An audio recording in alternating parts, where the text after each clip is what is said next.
Do not adjust your radio dial. You are tuned in to the Mark Order Podcast.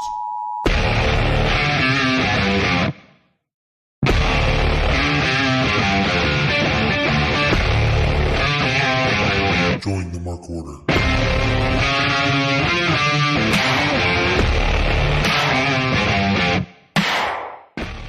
It's Saturday night, and you occasionally know what that means. It is the Mark Order Collidercast.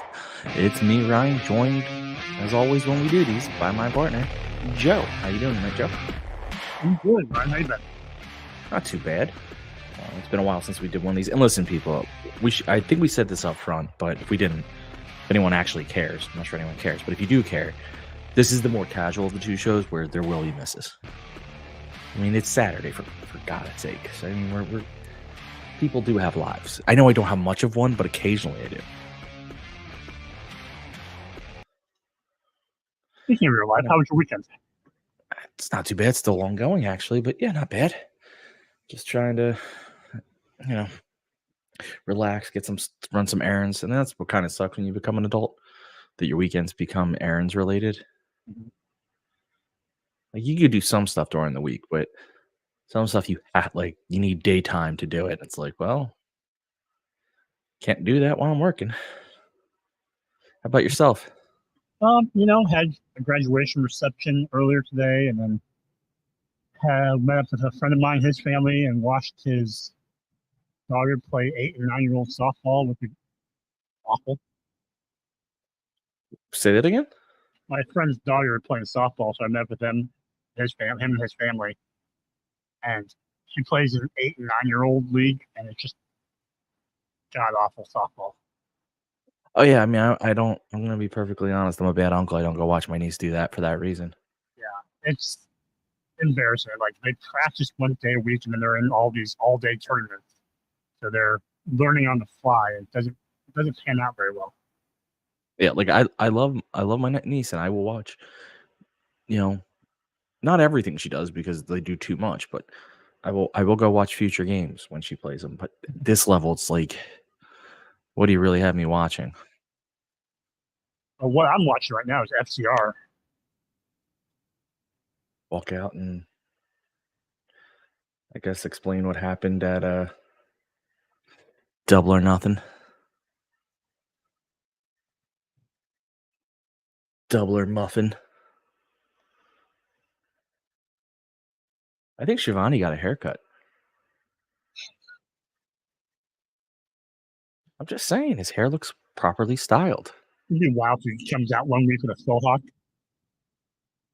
Oh, that'd be nuts. That'd be insane.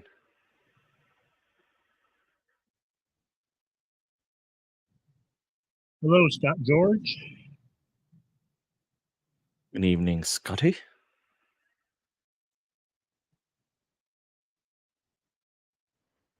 See if we get a typical FTR promo here.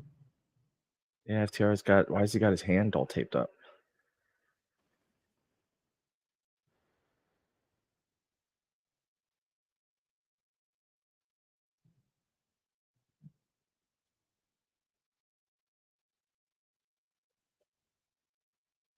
I'm going to guess Dash will talk about how they're not going to ever give up. They're going to keep standing up and fighting and fighting and fighting until they have no breath left.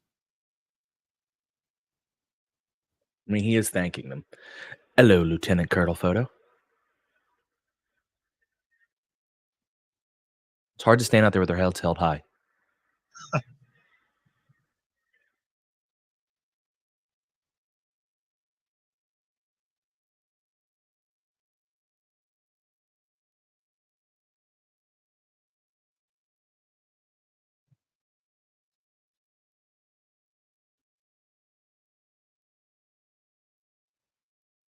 So, assuming this is all going to lead to a blood and guts, how many people do you think will be replaced on AEW?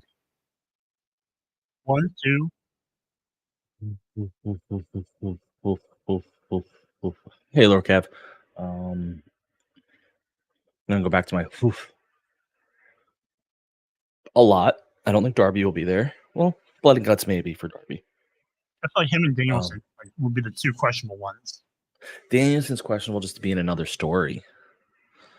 Well, when do they do Blood and Guts is the other question.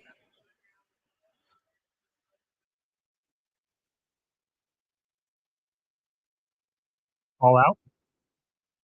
Yeah, I mean, so you'd be after All In, and I don't know if Danielson's around after All In. I think All In is like his key, like that's my last day thing. So Danielson's out. Well, bigger question is who gets thrown in. Mm-hmm. So we got like they just I know it came out Kenny Omega had the surgery. I'm gonna Google how long that recovery is.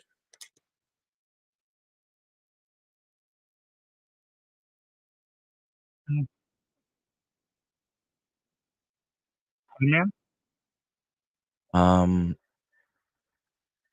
It could take up to 3 months to recover, is what this says. But again, that's for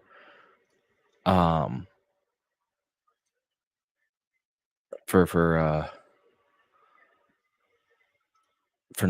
normal people. I don't know. They say contact sports for around 6 weeks, so he could be in for All Out.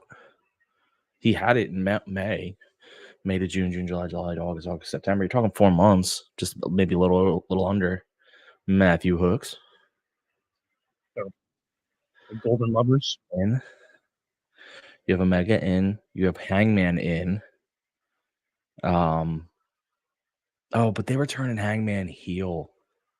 Yeah, that's so long ago. We don't know where he's at now, as far as if he will side with the Bucks or not.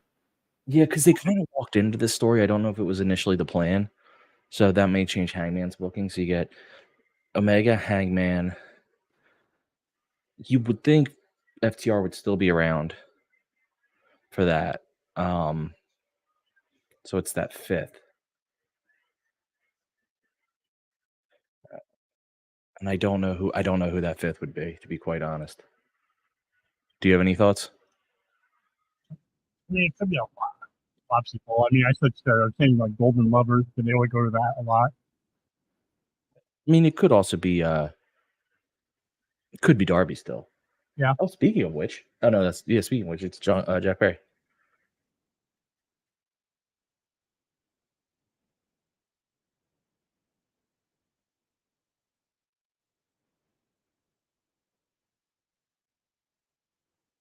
It's a lot. This might be the most interesting Jack Perry has ever been.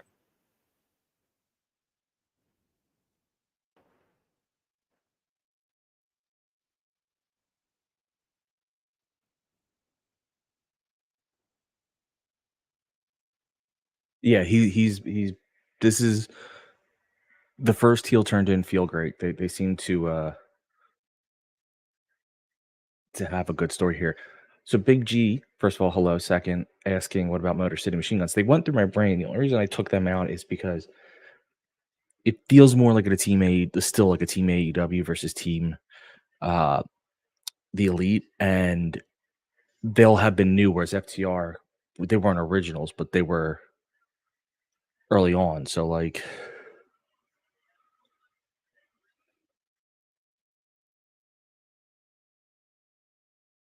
so it's just a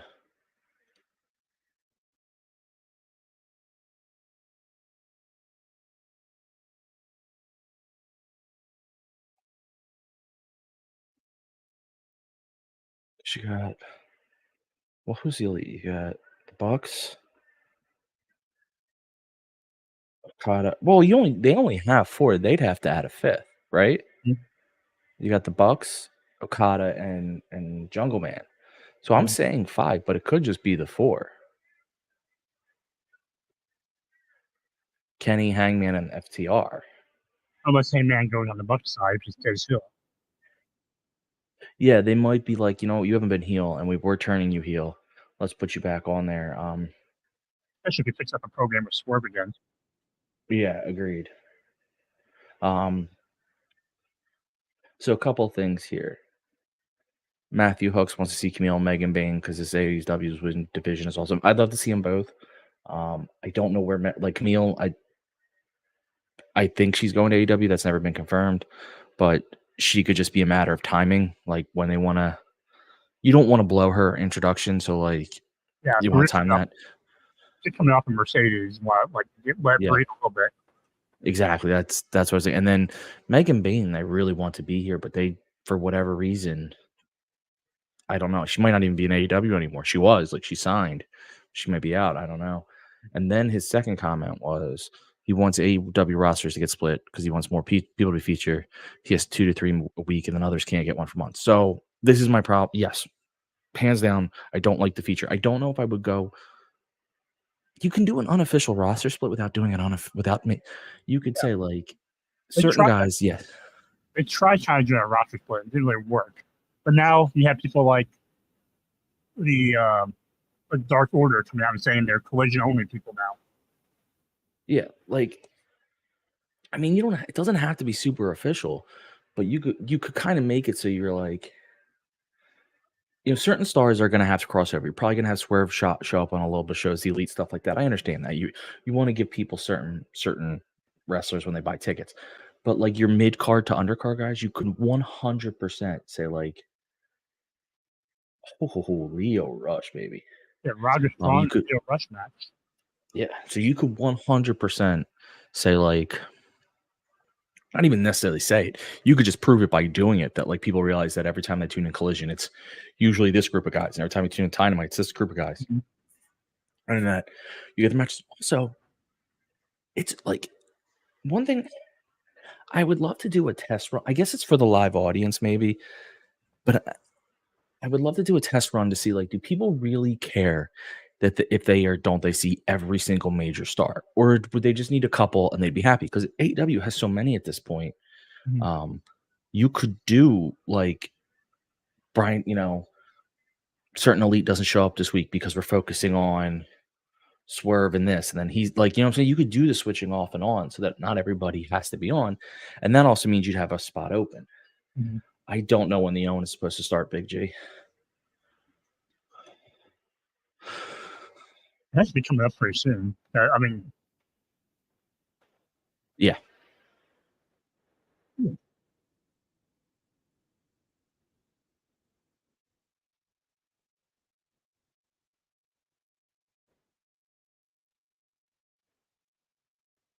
Leo Rush has really found a home in New Japan. Mm-hmm.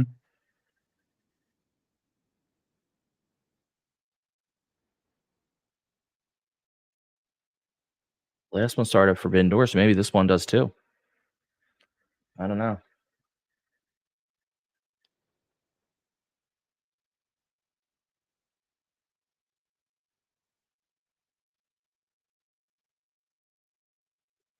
Why is Wardlow still in Undisputed Kingdom? Because they got nothing else for him. I feel like Undisputed Kingdom really just should like be something different now. Because I don't feel like it's the same story anymore. Well, it's not.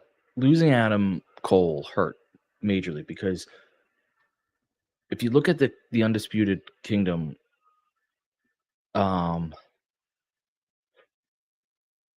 and you look at it with Cole in there, you have your superstar in Cole, like the main guy, the guy that could be world champ, and everyone will buy it.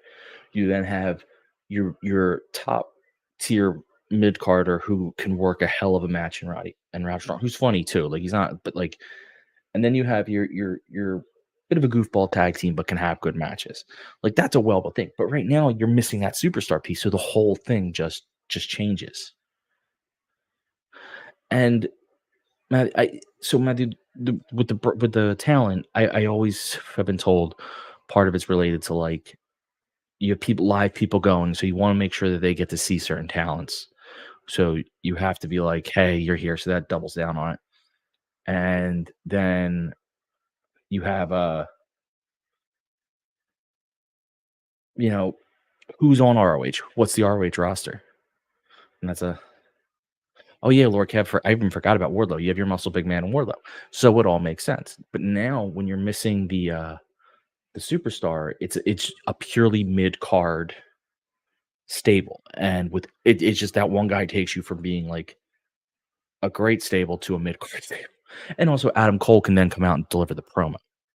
Right now you're like Roddy's funny, and I like Roddy, but he just doesn't. He's not Adam Cole. Like, let's just be fair there. He doesn't have that Adam Cole. And maybe he would if they booked him differently, but at least the way they're booking him now, he doesn't have that cool factor that like would really change things.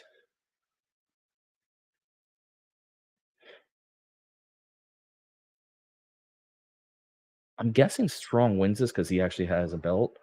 Mm-hmm. No, he doesn't anymore. He lost it. That's right.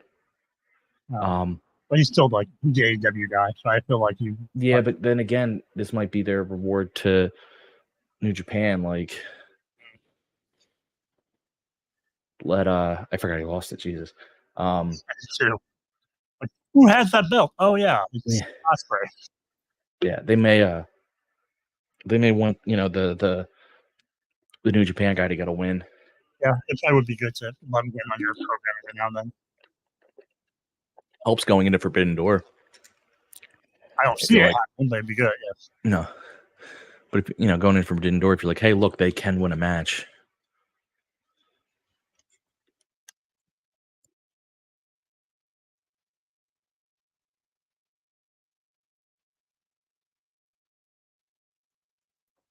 MJF's the loner. Like he's a lone wolf. Yeah, I don't see him. I don't see him involved at all.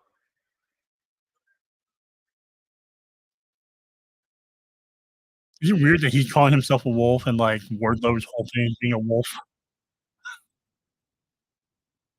Like you look at all Wardlow's, it's all wolf related. But I don't understand how Wardlow's wolf thing makes sense either. I don't know. Like you've never. I can't remember the last time you looked at someone big and were like, wolf. Big and bad, and he'll blow your house down.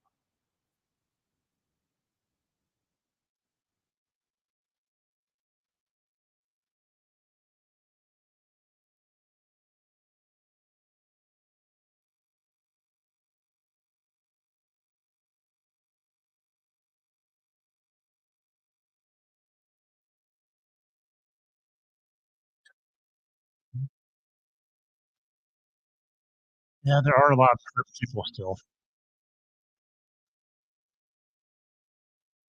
I'm curious to see what the Forbidden Door card works out to be. Are you going up to that or not? That's too far with you. What'd you say? Are you going to Forbidden Door or that's too far away? Where is it? I don't even know where it is. Long Island? No, too far away. It's like a 3.5, 4-hour drive.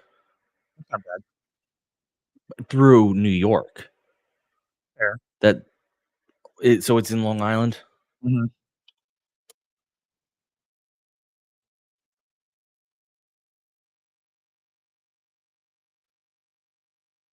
Nick can't drive you. I'd have to drive up to her first, though. Sure. It's a lot better than driving to New York. Yeah, let me.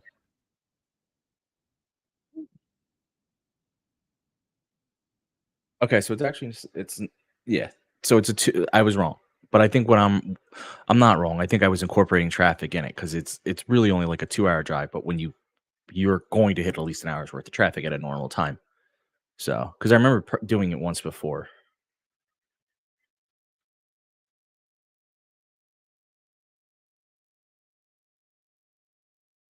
It's just a very inconvenient drive.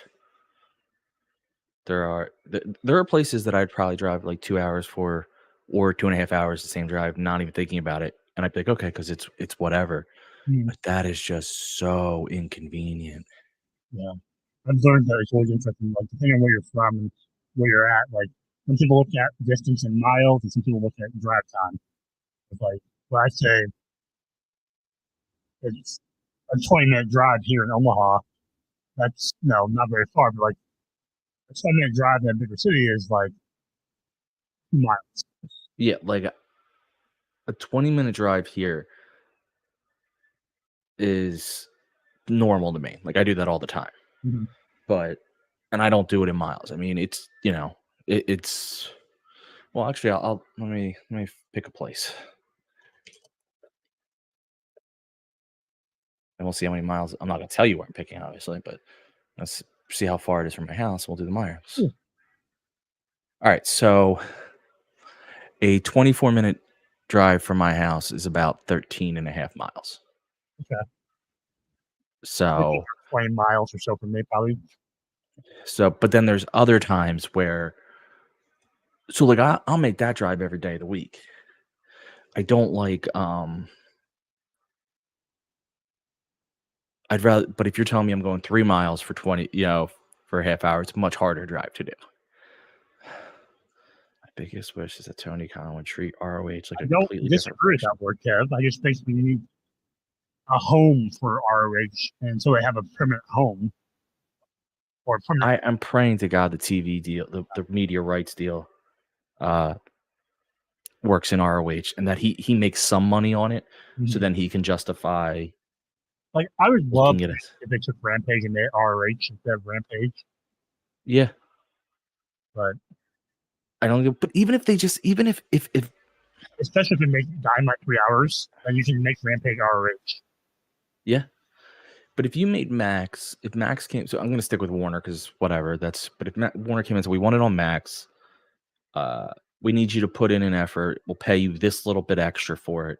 It would require him to then actually dedicate something to it. Right now, it's his own money. Now,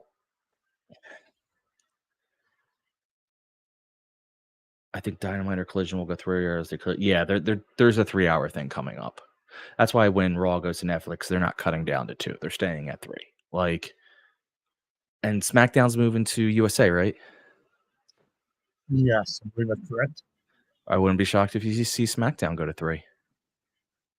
Because USA clearly likes a 3-hour model. That's a hell of a reverse by Leo Rush. So it's weird. Leo Rush has a very unique wrestling style, and I can't explain what it is. It's like the way he delivers moves is just different. Or how he gets them. He moves a little differently. I don't know. He feels like he's always scrambling, like just scrambling, Yes. like in scramble mode. And Yes, he's but the way he bounces off the ropes is different. The way he it looks different. I don't know. I'm not enough of a wrestling technical geek to explain what it is, but I just know it looks different. Like it's not a lucha Okay. style. It's just, but it's like a. And okay, Roddy Strong got the win. It's a better than lucha style, in my opinion. Mhm. But because it looks a little bit, it looks even different than lucha. It just looks. But one thing I never understood about the ROH move that Tony made. It's kind of why I like that we do the show, because I could talk about shit that we don't normally have time to talk about. Is I know they're pushing. They have Honor Club and they were looking to get money off it and all. But like, if I want ROH to make some money and be part of a TV package, I mean, I know it's easy for me to say because it's not my money, but I would be willing to lose a little bit of money to put together a really good package that gets people watching. So then I can then leverage that going forward. So even if you stayed with the Honor Club, which I'm not necessarily sure that would be the right move. I think there's others, but if you stay with the Honor Club, I'd make it so good that people wanted to pay the money. Mhm. Even if it was $7.99, even if it wasn't much, even if it was $7.99, but you got, if they're probably getting several thousand right now, but even if you got like 30, 40,000 people to buy into it, it's cheap and your product is awesome. You could go to HBO Max and say, listen, this is what this is bringing. Well, HBO Max, you can go to Warner and say, this is what this is bringing. Here's this much income you're guaranteed to get, from it. It's just something, and probably more when it's incorporated into your ecosystem and I have a little bit more money that I can throw into it. Like, it just, I don't know. It seems like, I know it's not making him money right now, but it seems weird that they kind of haven't put forward the effort to make it worth making money. Yeah, it'll be telling. Just like you said, like once the whole TV rights deal comes out, that'll be telling of where ROH is as a priority.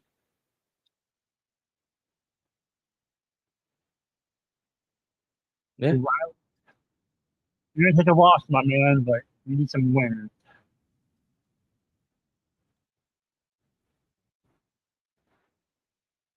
I wonder how many people actually have an Honor Club subscription. How many do you think? I know. But just offhand.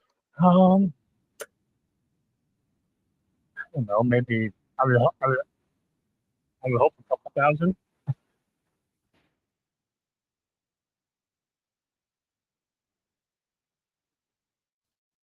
How much is it a month? I'm not sure. I don't have a membership. I do, and I don't know. And I can't. $9.99 a month. Okay. I mean, you're paying So the same for thanks, the folks. library more than anything. I feel like. Yeah. Well, you are, but my argument here though is it's $9.99 a month, right? Actually, let me. You feel paying $9.99 worth a month? You think compared to like what you see on free TV or whatever? Like, The moment, no.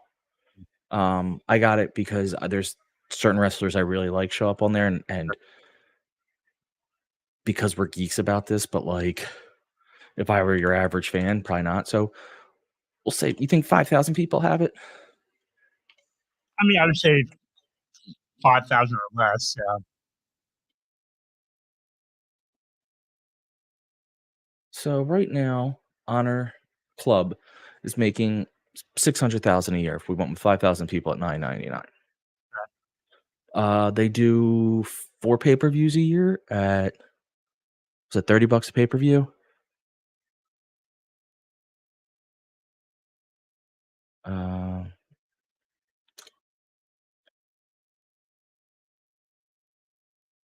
we'll say 30, and we'll say they get 20,000 purchases. I think that's light, but we're you know, trying to, So overall, you're bringing under $1 million. well, just under 1,000,000, yes.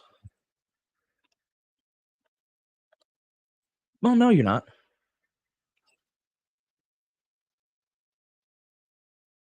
I'm saying you're. Pay-per-views Oh, canceled. pay-per-view's been free on the app lately, so there you go. So now I'm gonna have to cut that down to, we'll cut it down to 5,000 purchases because 5,000 people that haven't bought it, haven't who buy it but don't have the app. Mhm. Um. So no, you're bringing in 1.1, 1.2 million is what ROH is bringing in, give or take. Again, but that's I hate to say it on. I don't think it's not necessarily a subpar product. A lot of the wrestling is very, very Yeah. good. And when they're willing to tell a story, it's awesome. Like Athena shit has been amazing. Ethan Page's shit was amazing before they let him go or before he walked out, whichever way you want to say Mhm. it. But like if they could bump that up to, 10,000 people, double it, you're talking almost 2 million a year. Like, well, a lot of those ROH wrestlers don't cost that much. Like, I hate to be that way, but it's true. Like, they're not making like buku dollars off of ROH, Right. you know. I don't. And I never understood why they can't make RH feel as big, almost on this on par with TNA. yeah, that's you, you can't buy an ROH. You can't buy an ROH pay per view without a subscription. I don't think that's true. I thought ROH pay per views were on Fight.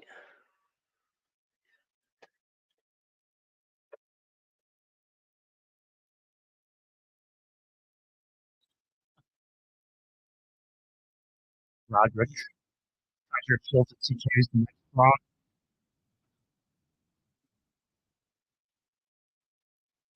Oh, you're right. All right, so they're not bringing in what I think they are because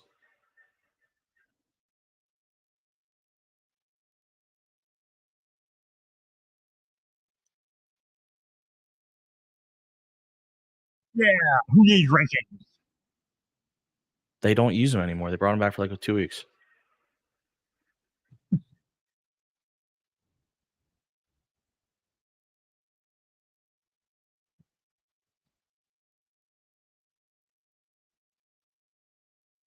Who's that in the background? Okay, Lexi. I was like, who is? Yeah.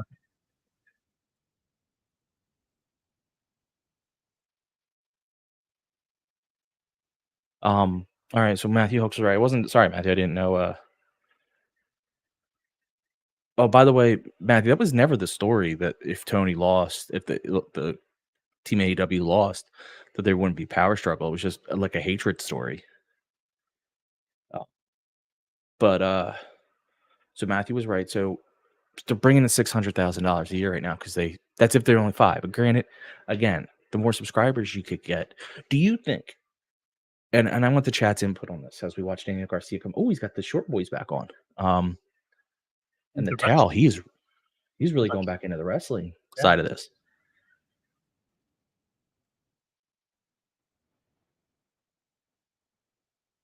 All right, pose your question for us, Ryan.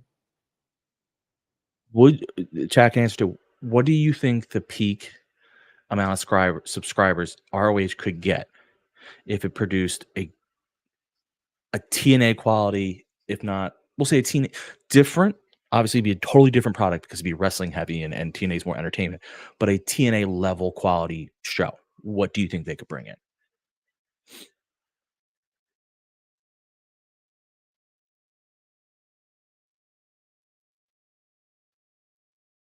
$7,500.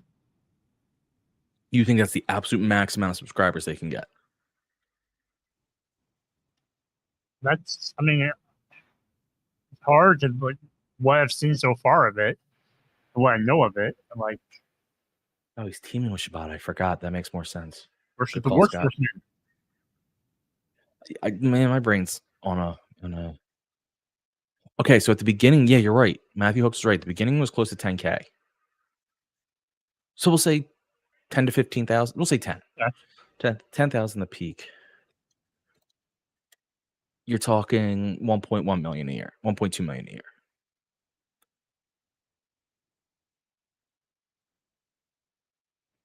They really need to focus on the tag division in AEW.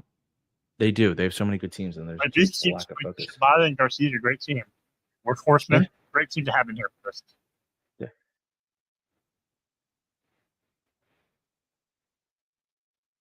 Now you could still film in front. Like I don't love it, but if you brought in 1.2 a year, you could still film in front of Collision, which would just completely annihilate those costs for you. So really, the only cost would be the wrestlers who you're bringing in for ROH specific. Some guys are going to split, so you're putting them on it. I think you could even bring in more than that, personally. I think well, let me rephrase it. I'm going to ask this a different question. Well, that's a tough call. I don't know how to phrase this, so I got to think of this through.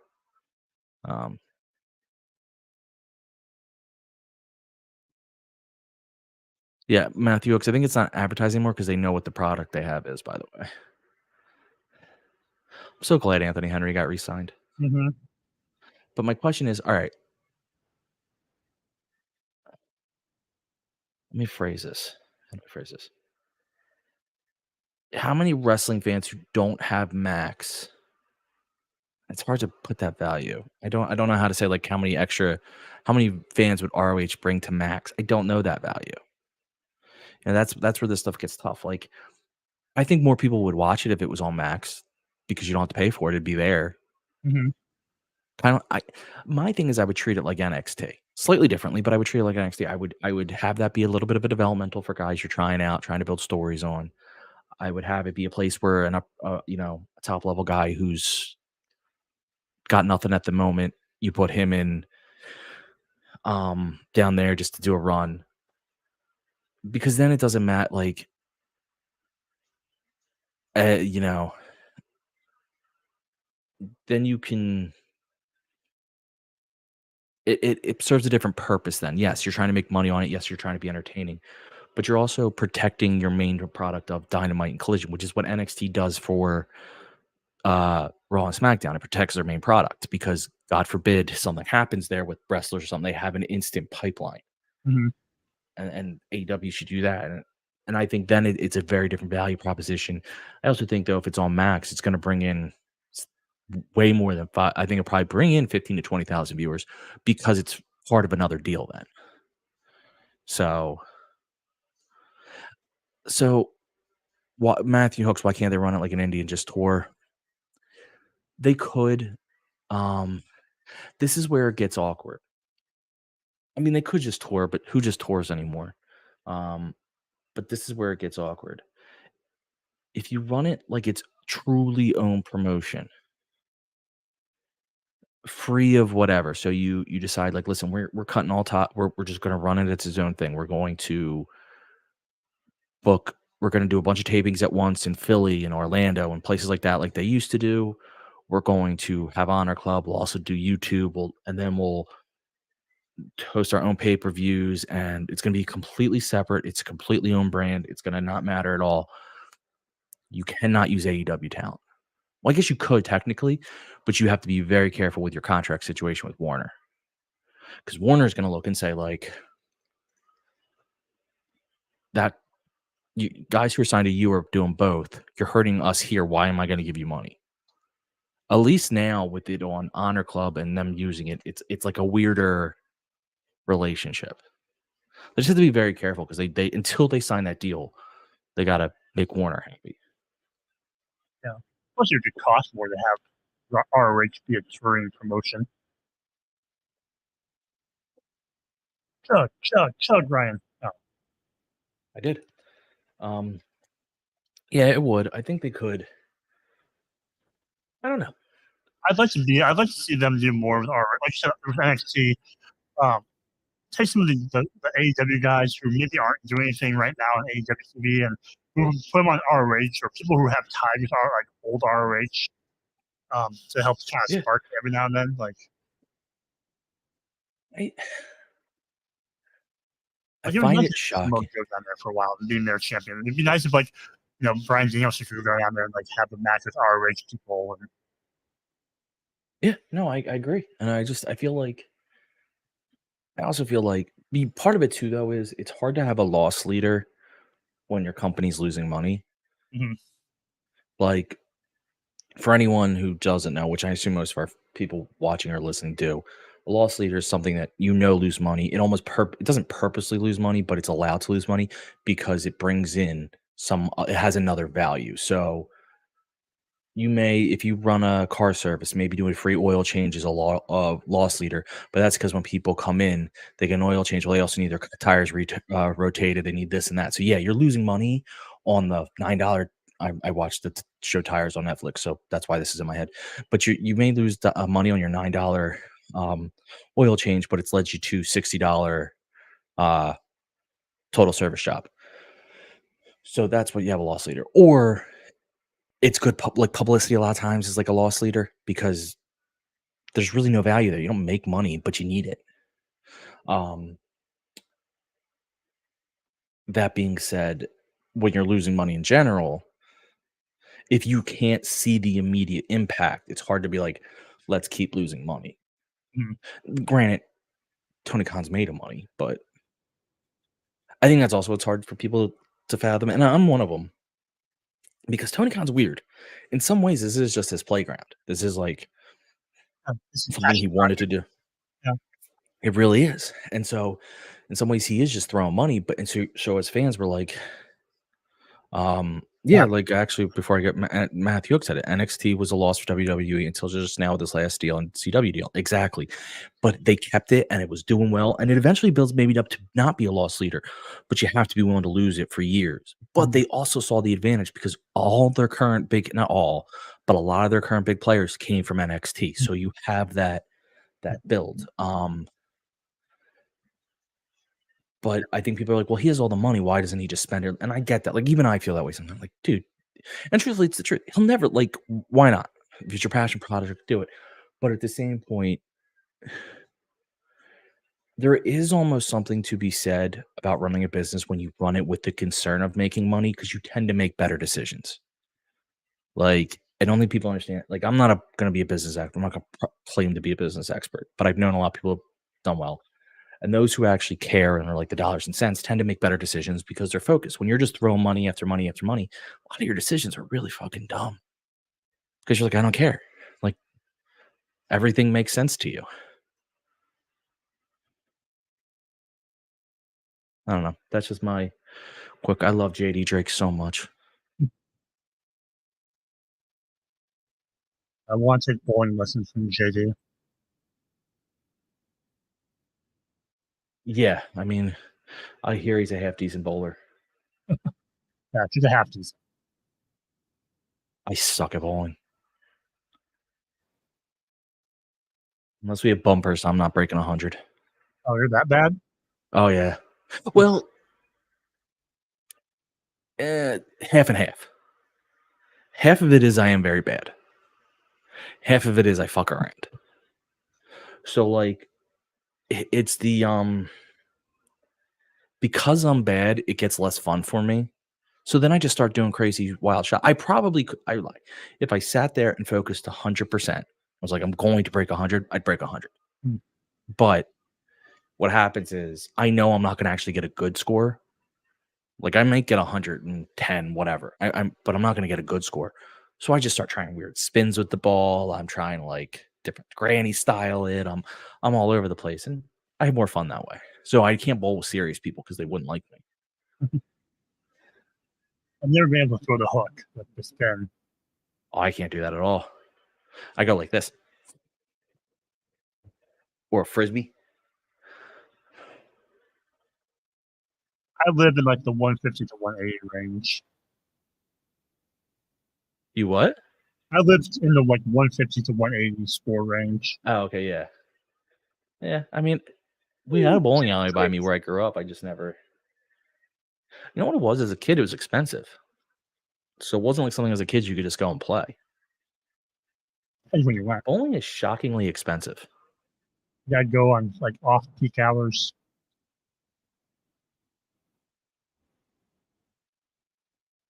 Crowd is going wild. You know, JD Drake had beautiful moonsault, so we had that. Well, it's something they're going wild for JD Drake. I love it. Yeah, hell of a match. I really like this Shibata and Garcia team. Me too. It makes a lot of sense. I'm glad Shibata's out of the learning tree. And yeah, Matthew, it's definitely all about the next deal. That's why I'm hoping ROH is included in it in some fashion. Like, hey, we're going to move that to Max. We're going to do this because let me tell you something. Even if it's a half-ass throw-in, if it's all Max, Tony's gonna pay attention to it because he wants it better for the next deal and the next deal. Like these are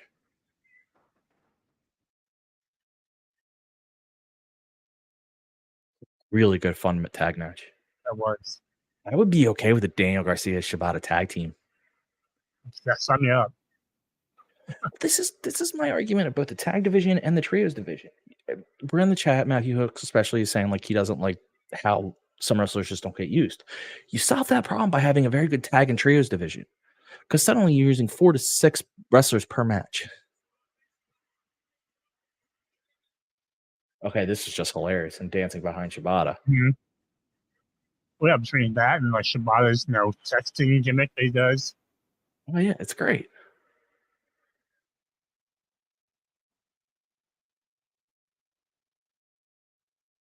Why is he getting the microphone?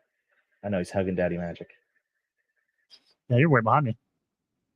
I don't know fucking how. We end at the same time. How am I this behind you? I don't know. I just saw a thing about Statlander and Willow. I'm seeing it now. The betrayal we all knew was coming, but still made me sad. Now Statlander is still there doing a backstage segment. Oh, Daniel Garcia's going. Okay, fair, Matt. Daniel Garcia, I'd missed that. He's going after the international champ Ospreay. Doesn't mean you can't be in a tag team. You can do both.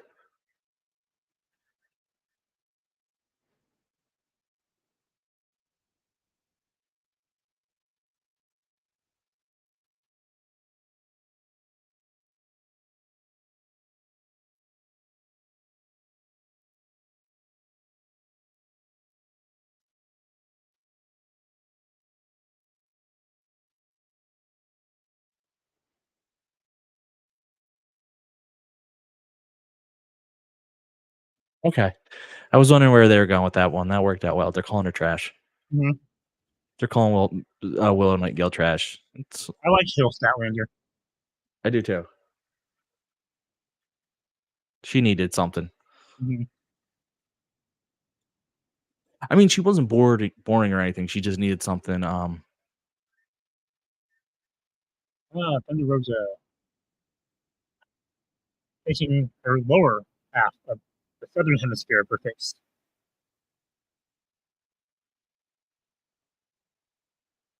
She really just does pick out what she wants to do today for her makeup. Some makeup, maybe no makeup, maybe part of her face. Yeah.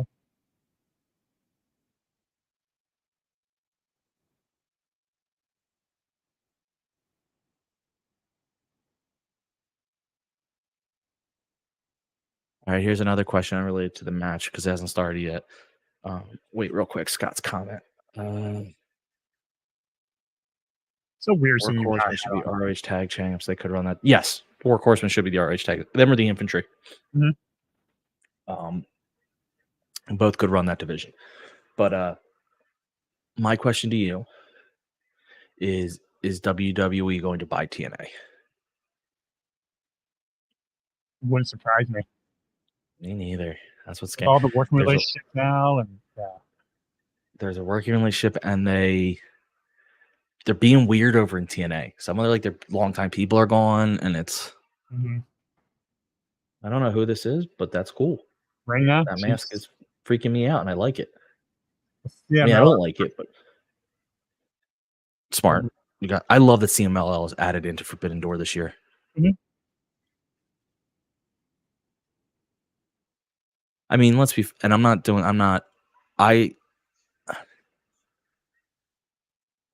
glad, and I'm not saying this is a complaint, like a tribalistic thing. Clearly, AEW's Forbidden Door with New Japan, now CMLL, kind of was the impetus for WWE to start working else with other people. Mm-hmm. And I love that because I love these companies working with each other. The only thing that scares me is that now I know it's a totally different ownership group, but I don't actually think TKO is that much better at this anyway. Is that WWE and again TKO too are not great with playing with others. They tend to end up acquiring those they cannibalize them. It's like, oh yeah, they slowly play nice with them and then they just gobble them up. Yeah, don't get me wrong, WWE will take. I mean, AEW obviously took a lot of New Japan talent, but the difference is they don't buy the company and they're willing to give it back. They're willing to let talent go back over again. I hope not. And the only reason I care about that is I just want more companies to exist. I mean, for instance, when's Jordan Grace's contract up with TNA? I mean, I think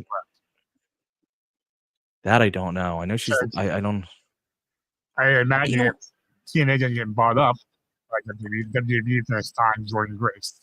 I mean, but you know what? I'm fine with that because again, that's what WWE like. If you want to buy talent, because talent can be replaced, it doesn't necessarily hurt a company if talent comes over to it does hurt a company if you lose your big talent. I won't try to pretend that, but when you're someone like TNA or even New Japan to AEW, if you can point and if the WWE is willing to point and be like former TNA talent, former New Japan talent, brings eyes to that product. Like, oh, this is where they came from. Let me go see what's going on over there. Like there's a bit of that. But when you just take the company, and the only reason I thought that up is because that's literally what WWE's done with every other company they've ever worked with. They've ended up buying them. Yeah. I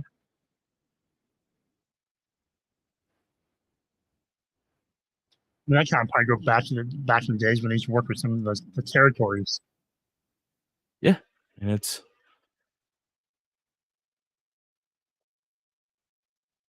Matthew Hook saying they lost a bunch of their creative. He wonders if someone will wind up in AEW, but they can never have enough creative. I agree. And I'd be okay with it. I like AEW's creative, but you're right. You can never have enough. Now, the problem is just money at that point. Like, how much do you devote into creative? WWE not too long ago hired that woman, not WWE, AEW too long ago hired that woman who had worked for WWE. And I think there's been, I don't know what's her and what's not her, but I definitely think there's been improvements to their TV. I think stories have been a little bit more coherent. Some haven't, but a lot have. I think something like tying up the loose end of the attack on Mercedes is just smart TV. Just tie it up. Mm-hmm. Don't leave it out there as a loose end. I forgot about it, to be honest with you. Yeah, but a lot of people didn't. Jen Pepperman, yeah. A lot of people didn't forget it. They're like, oh, this is... My argument about wrestling, we were talking about this earlier, but I just thought of it and I'm going to stick with it. My argument about wrestling and not needing to have all your superstars on every show is I'm going to reference shows like Game of Thrones. There were entire episodes of Game of Thrones where certain characters just were not around. Mhm. So long as the stuff surrounding it is good, people Yeah. will be happy. Well, I So think yeah, sorry, no go ahead. go. No, you go. I was just thinking. I think it could AEW could do it, but I think they need to do a better job at announcing the talent who's going to be on that show. That Yeah, well, part of the problem is how early do you announce that talent? Like, right. that's where a bit harder, like, that's where like a hard roster split comes in handy because you can say, like, but you can do a loose brand split. What you could do, I don't know. I don't know how to do it because anything I think of is I'd violate it right away. I would I have teams be able to float, and then just have certain people kind of always wrestle on one and show the other. Yeah, but are those people attracting like, are they like, you're gonna put your big names on that list? I mean, I it think you depends. could though. WWE does. I would. I would say champs float. Everyone else, this is your. But I don't know.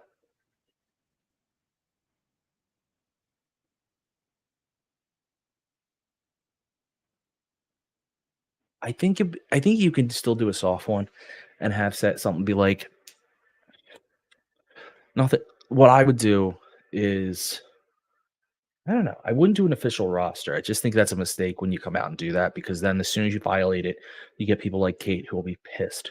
I think you do something like Tony or like you have a YouTube thing come out with Renee and RJ City, which I got to catch up on their show. I haven't been watching it. We only have one episode I thought they only did one. so far. Yeah, It's been out for a few weeks though. yeah. They're doing like one a month or something, or one every. Oh, that makes more sense. Okay. Um, that's why I haven't been watching it. So you have like a Renee and RJ, and they basically do like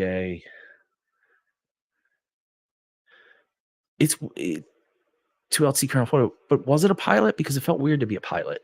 Like you don't usually announce a pilot. It needs some tightening up a little bit, so hopefully then that's It when definitely didn't need that, but it's heavy. my thing is, you could almost do a show though where they come out and they're like, "Oh, we stole," almost like a joke, but run with it. We stole Tony Khan's booking sheet, and these are who's basically going to appear in a Collision, and these are who's going to appear on Dynamite for the next 6 months. And keep off the big names. They can even make a thought of like, we didn't see here this or this on there. Like, you know, it's a shitty way to say it, but it feels like you could just put out an unofficial one, but like let it be put out. So like this is what it's gonna be. But these guys float and it's not set in stone. So if story dictates someone should go over, someone will go over. But this is what you can assume will be on each. Mhm. And 2LT, but usually with the pilot, the whole design of a pilot was to see if it worked and then if you keep doing it. So there was pilot season where you would announce them, but the way Renee and RJ announced, it seemed like they'd already been approved for the show to be full. Like, I don't know. I'm watching a shaving commercial with the guy having the worst head hair I've ever seen. Cage of Agony. It's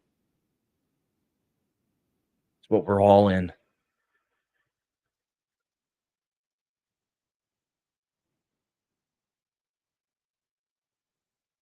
It's a big boy in the ring now.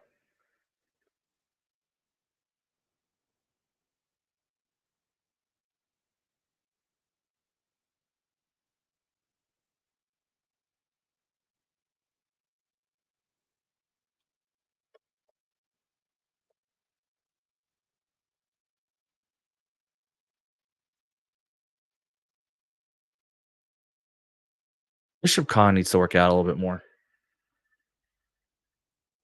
Yeah. I say the same thing about Yeah, I mean, they might have 1% body fat, and I just think that's unhealthy. No.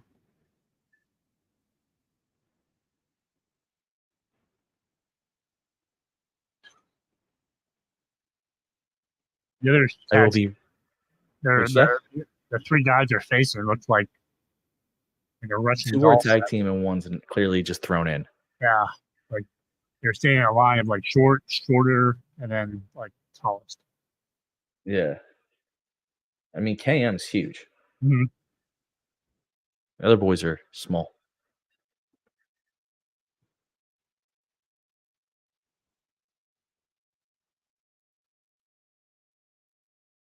Bye.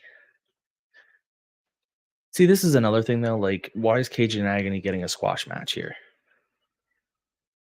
I don't know. It's still very ROH to me. They do.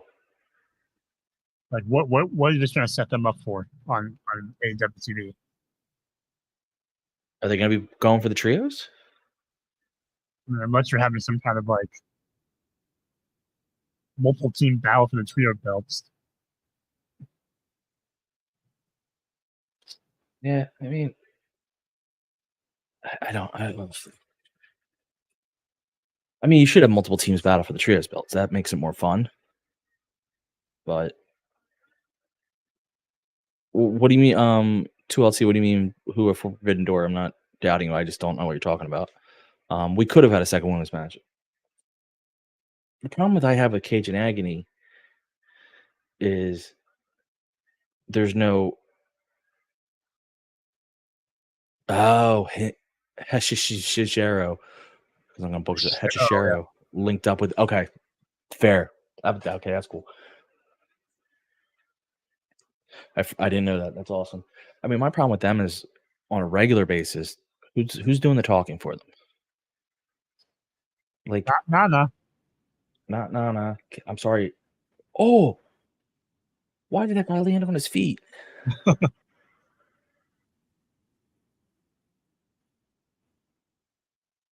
Yeah, Lord Kev, this has been good up until this match, but it's a squash, so whatever. But oh my god, why land on your feet? But like, I know Brian Cage can do an interview, but he's just not my favorite promo ever. So they're gonna need a talker. Who better? There's a lot better.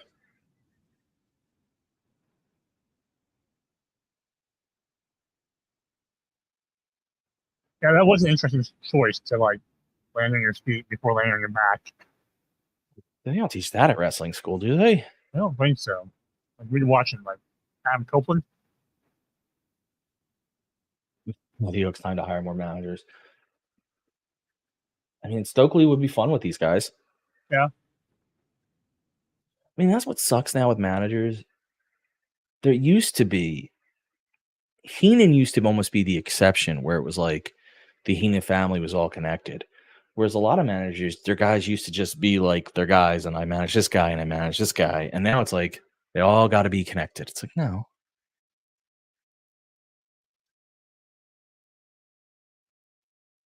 I think CJ Perry's gone. Bosom hit her head on the title.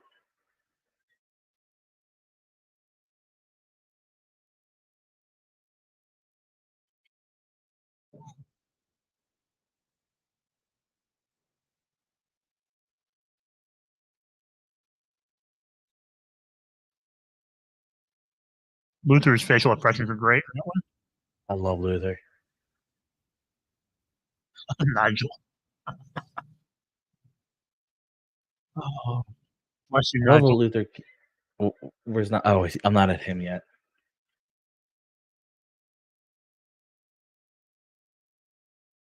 But yes, watching Luther try to figure out how Mariah could be Tony's offspring was impressive.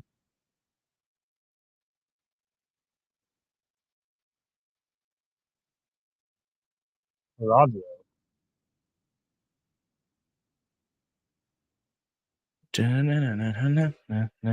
Like Claudio needs a direction. What'd you say? I feel like Claudio needs a direction. He does. I do think they're actually working towards that, though. It does feel like he's been kind of. They're slow rolling it, but it does feel like they're doing something for him. Well, I think they're gonna have to eventually split up the BCC, especially if Brian Gordon. Yeah. Quit on. Yeah, I agree. Moxley's off doing his own thing. The book club isn't functioning right now. Come on.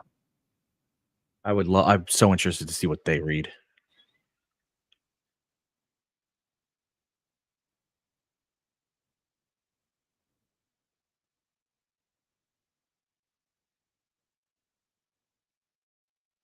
They're reading the whole Goosebumps series. That'd be fucking hysterical. Another match that feels very ROH. Who's he? I don't know who he's facing.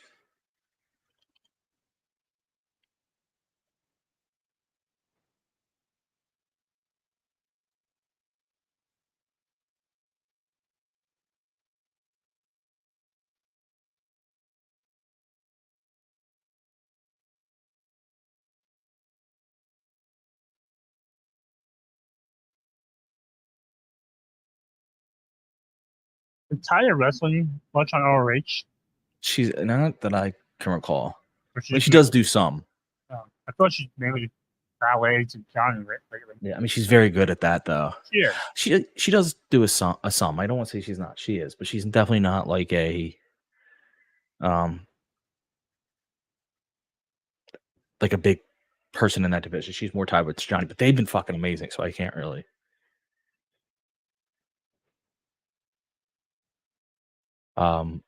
Yeah, she's been amazing that I can't. So, all right, there are. If this list I'm seeing is right, there's 62 Goosebumps books. Then there's 6 Tales to Give You Goosebumps. That's 68. Mhm. And then there's 42 Give Yourselves Goosebumps plus 8 more. So 50 Give Yourselves Goosebumps. So that's 118. And then 100 and 19 Goosebumps Presents. So that's what is it? 130 20 plus minus 117. I mean 137. Jesus Christ. Then add in 1, 2, 3, 4, 5, 6, 37, 40. So we're at 140 plus another 27. 167 plus 4 more, 171. All right, I'm stopping count. This is just getting annoying. We're going to say somewhere around 225 to 250 Goosebumps books. How long do you think it would take you to get through all of them? Well, they're not that long, are they? So that's what I'm saying. This is the fair question. How long would it take you?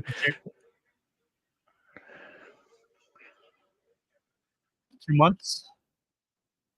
Okay. Let me go look at the page counts, and then maybe that'll refresh. All right, so the average page count is less than 150 pages. Is your average page count? Read one of those like almost in a day. You could read more than one of those in a day.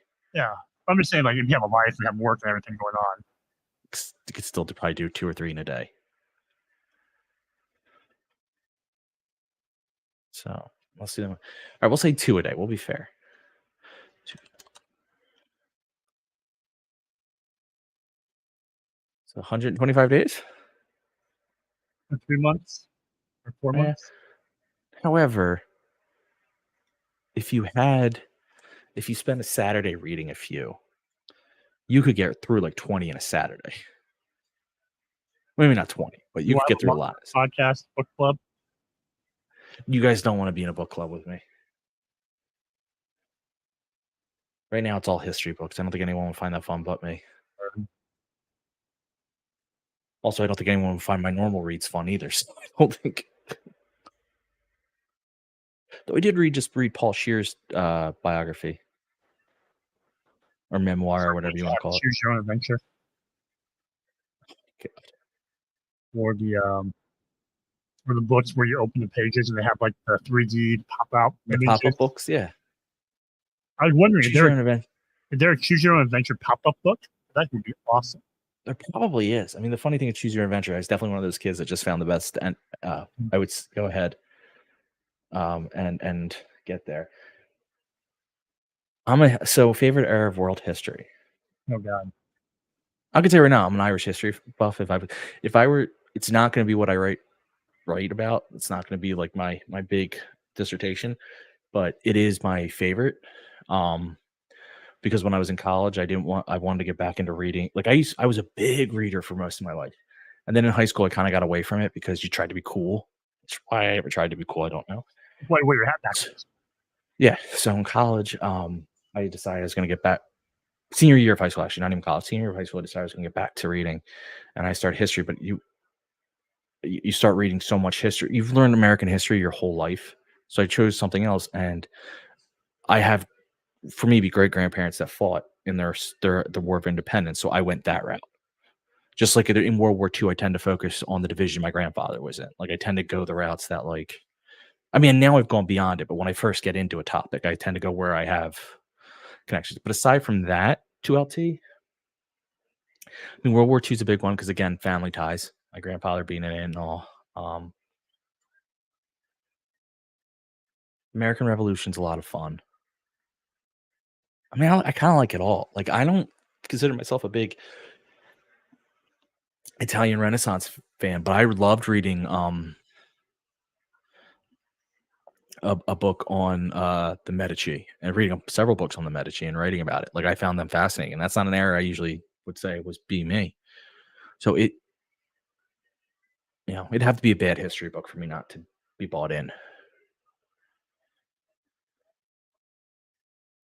I mean, but Joe doesn't want to be reading all my history books, so our book club is already thrown away. Well, I learned a lot there from you, Ryan. So, besides of all that you just said, I'm going to play this little sounder.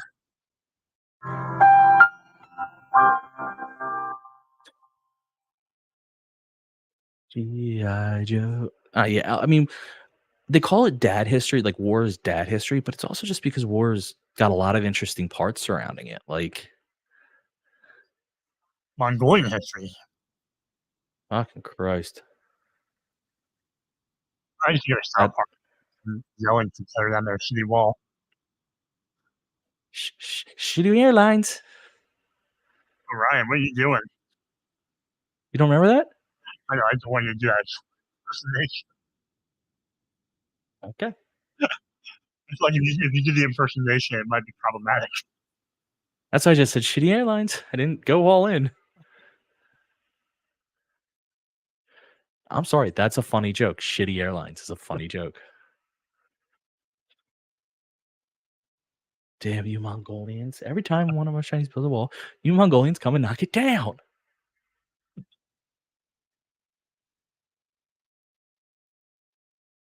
Listen, I know what I can and can't do. I can say the quote. I just have to be very careful in the accent I put on. I fully understand it. But I hear the quote in my head in the accent, so it's hard not to That's part of it. And I think I probably started to go into it and it was unintentional, so I had to pull back because really I just like the shitty part.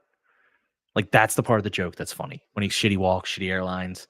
Like I'm a child. I think that's funny. The other day, I don't remember what episode it's from. So if you know or the chat knows, please tell me. I'm doing something outside. I'm like cleaning something up outside. And all I can keep singing in my head is boogers income. Boogers income. It's a South Park thing, and I don't remember which episode. Brothers singing that? Who's singing that? I think it's Randy. Oh. Let me Google. I mean, I'm sitting here in front of a computation device. South Park, Family Guy, or The Simpsons? Simpsons. Which are the OG faster? It's my first love.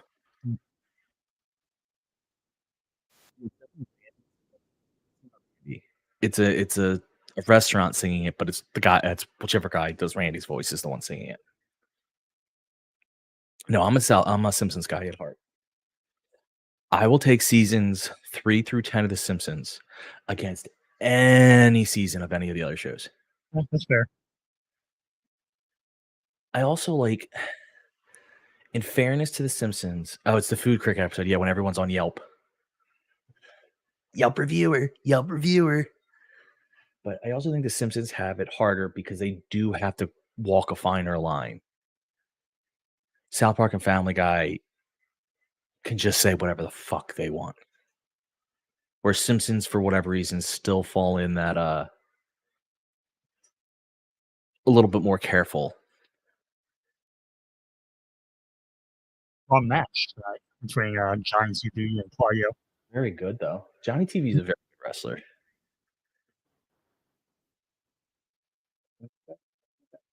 I feel like he doesn't get used as a serious wrestler as much anymore, though. He's always doing kind of comedy type wrestling, or like non-serious character. Yeah, I think it's because they found that he's very good at that, and it just kind of rolls with it. He was funny on the cruise when they did a comedy show. Taya was funny too. She struggled a little bit more with the improv stuff, but she was still funny. And actually, he struggled with the improv stuff too, but his struggle was funny. Like both of them, like sometimes just didn't know how to be a certain character, Ooh, but they understood that they didn't, and they went with it. Like she was cool. supposed to be a Polish janitor, and she's just like, "I'm a Polish janitor." I have those same gloves.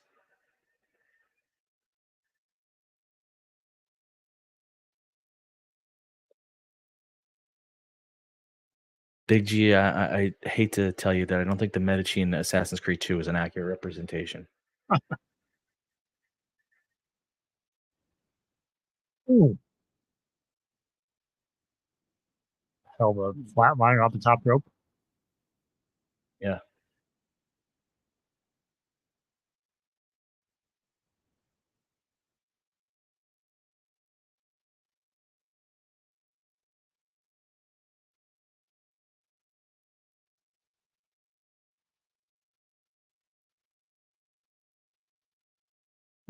I was playing the South Park video game, either one, Stick of Truth or Fractured Butthole. You could play either one.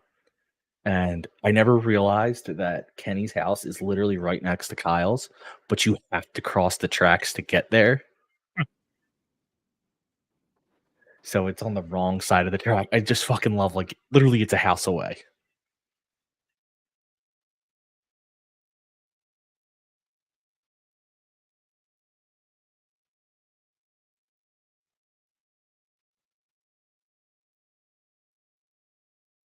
I give Claudio credit for catching the kick to the yam bag Mhm. because he was doing it from behind. That's not easy. Not easy to do it from behind. Got it. At least in my experience.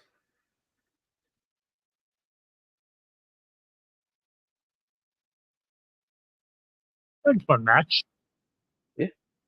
I wonder how many guys Claudio could spin at once. We've seen him do like two, right? At least. Yeah. It's two probably is How the big- max. I suppose how big they are. Yeah. Wags is saying back just hurts watching Claudio. Yeah. I don't know how, like. Now, I'm not downplaying Claudio's strength because to initially get it going is just insane. There is a bit of a momentum thing that once you get going, it does ease it a little bit. But that initial spin is just unbelievable. I'm actually more impressed with the fact that he doesn't get so dizzy. Mm-hmm. Booger's income.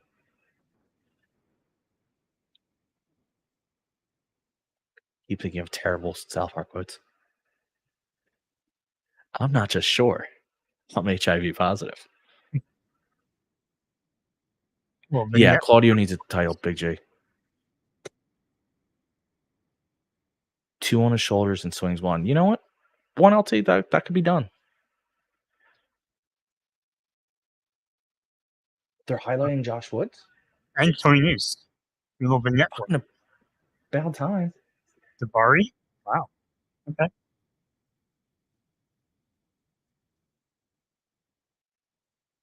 I love these 3, so I'm very good. If they're going to start focusing on the trios, yes.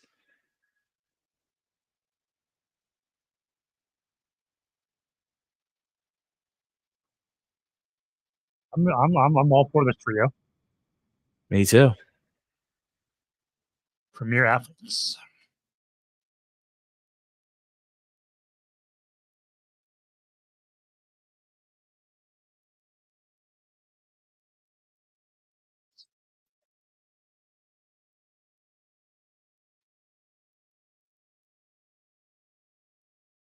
If they're gonna start focusing on the trios, they're gonna make me a very, very happy boy. Happy, happy boy, happy, happy boy. But now it's happy joy, but um, yeah, Matthew, they're off ROH already. Like just accept it.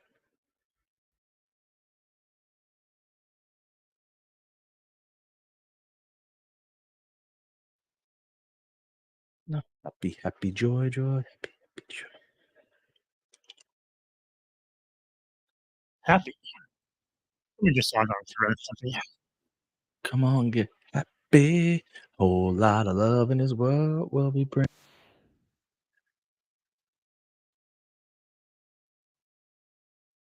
MLW put a show up on YouTube. I mean, it's live. They're at Battle Riot. When did it start? Didn't start too long ago, so that's cool. I already missed a match. Oh, I missed Shania Kai. She's awesome. This is actually not a bad strategy for MLW. They put their stuff on live now? Say it again? What, so stream it live right now, or? On YouTube, yeah. Yeah. I mean, I don't know how many people are paying by their pay-per-views off Fight, but they got I have it like second screen. They have 4,600 people watching. Yeah, I think it's good for these smaller places to do these live streams every now and then. They're free live streams every now and then. Yeah, a lot of them do. Like I know, like IWTV, like they pay, so there's a reason to go there. Because a couple of the ones that I watched switched off of live, like Excite now does. They were Twitch, now they're IWTV. Love Wrestling in Canada, they were Twitch, now they're IWTV. I have no idea. By the way, I don't know what IWTV pays, by the way. So I can't tell you whether it's monetarily worth it. I just know they do, so that's probably why they switch. I'm not an insider on these places, but I often wonder if I don't know if it's like for them, it's probably worth it, but it might not be bad to do the occasional special on YouTube. Like now, again, Scott saying there's only one match. Okay, I only missed that guy. Oh, look, it's a Juggalo.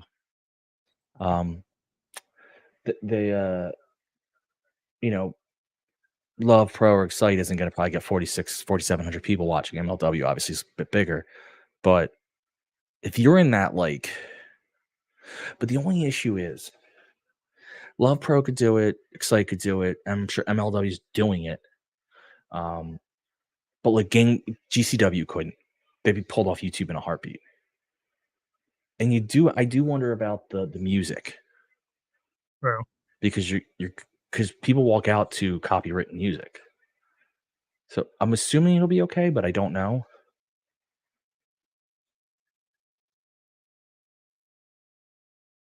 But I mean, really, if I were any of these, the Shane Taylor Promotions, baby.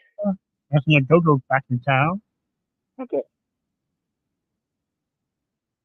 But if I were any of these indies, you don't necessarily have to make your money off of like YouTube money.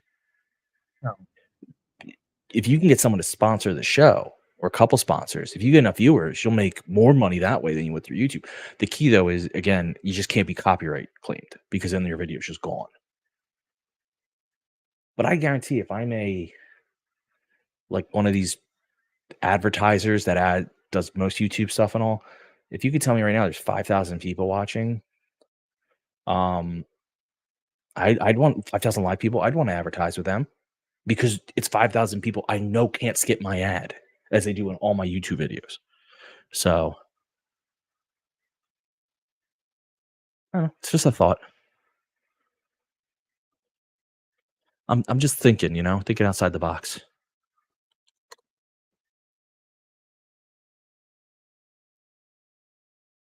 You guys are going to get hurt. Oh, it's the West Coast Wrecking Crew. They're pretty good. They're fun. I didn't realize that's who it was. I just saw two guys about to get beat up. Yeah, two guys about to take the loss, but hey.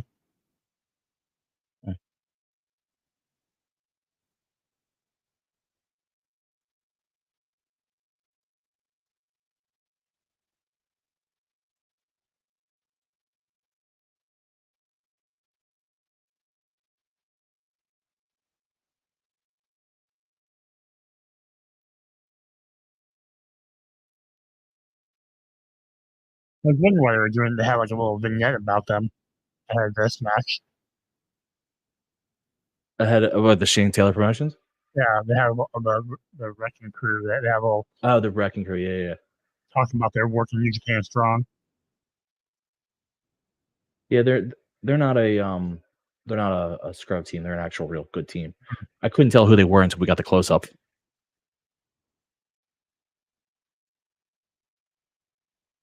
See the problem. Here's like I would love to see Khan and Toa go to Shane Taylor. Problem is just you can't have Cage there. 6 guys in a group is just too many. We had wood damn rules. 55. Yeah. 5 works. 6 is just too many.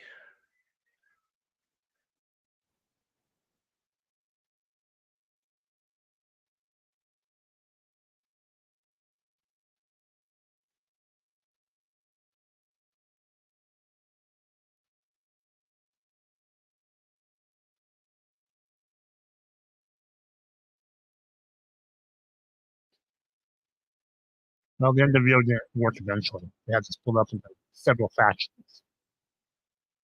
Oh, Mark Henry showed up at MLW. Yeah, and NWO. So Teddy Long's there too. MLW is, NWO is notoriously bad when it got too big. Yeah, you were letting everyone in. Like, there was some lot like the scrubs that I don't say scrubs, but by that point in their career they were the scrubs they let in towards the beginning. The Big Boss Man, who actually had a renaissance back in WWE, which is the funniest thing. The IRS, whatever he was going for, they made sense because they were former WWE guys, so there was a logic there. The problem was they just weren't presented that way in WCW by the time they were let into the NWO, so they just look like two jobbers brought in. It's like that's not what the NWO was supposed to be. Yeah, if the Bloodline lets you into their faction, Ryan, then they're over. Let's who?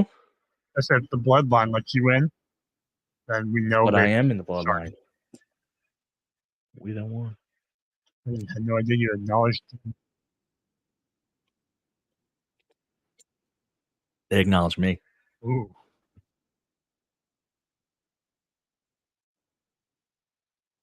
Mark Henry no longer with AEW. I think he'd get back to WWE. I mean, he's probably on his way back. There's people from WWE in the back of MLW, so there might be a relationship there too. But even though I'm shocked at that because MLW sued WWE.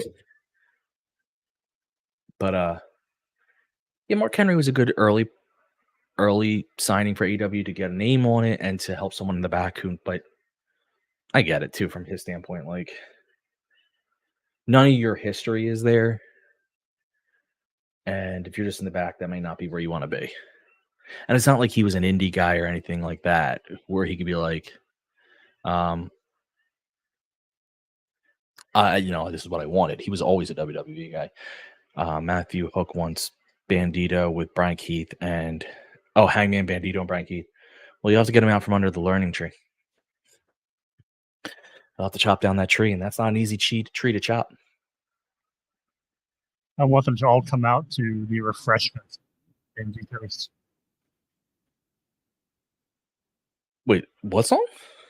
The refreshments. Is it Banditos? Okay. I thought you said freshman. You remember that 90s song? We were only freshmen. Yeah. I was like, why were you going with Verve Pipe on that one?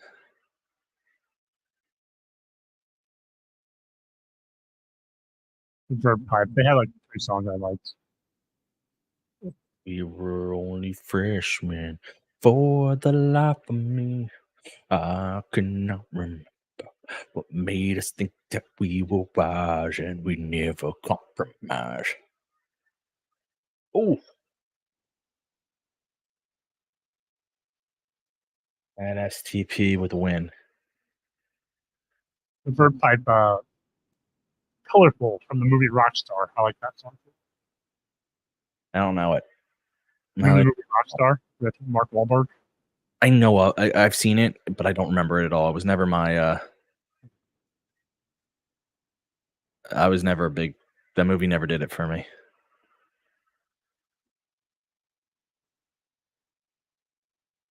I was more of an Airheads guy.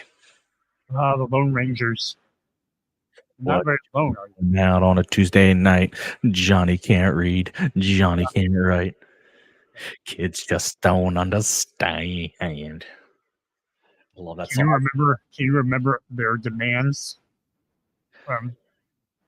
No, you remember their demands? Their football helmet filled with Thai cheese, a naked autograph picture of the author. Can't remember what else they wanted. Oh God, Jack Jameson should not have shaved. No.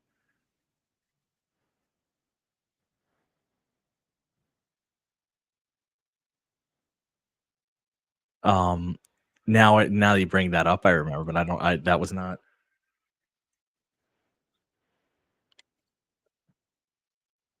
It's a football helmet filled with Thai cheese, naked pictures of the author, a sweet guitar, and an oversized novelty baby bottle. I remember him wiping his ass with his contract. Uh-huh. And then I remember that they're. Oh no, Luchasaurus attacked them, or Kill Switch.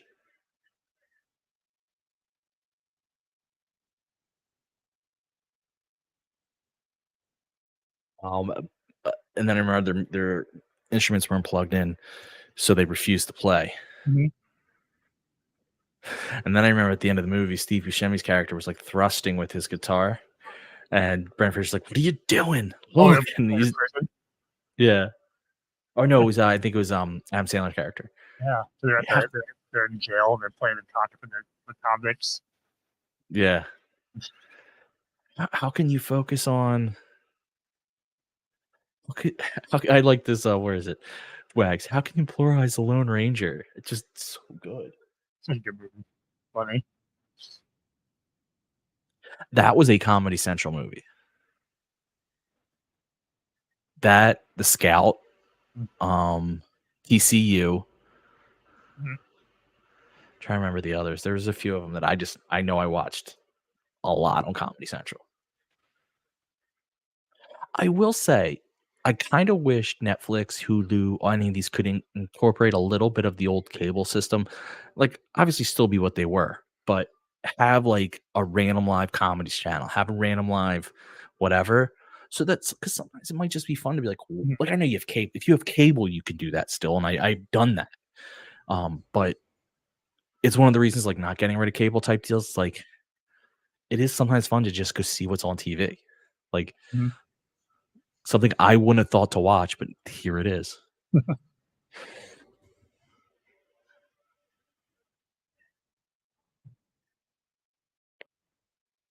Johnny don't care about the world so long as he can do his girl. Feel like he's a man. Yeah, PCU was on a ton back in the day. That's how sometimes like when people are like when you hear annoying people start talking about like, oh, woke or whatever, PC culture, I'm like, how new it is. I'm like, it's not new, guys. There was literally a movie made in the early 90s about this very thing. Like with David Spade, John Favreau, what the hell's his name? The guy from Entourage, Jeremy, whatever, Piven. I mean, pretty well casted. You don't like PCU, Joe? I don't remember it very well. I didn't watch it a lot when it was on. It's been a ton. Don't be the guy that wears the band's shirt.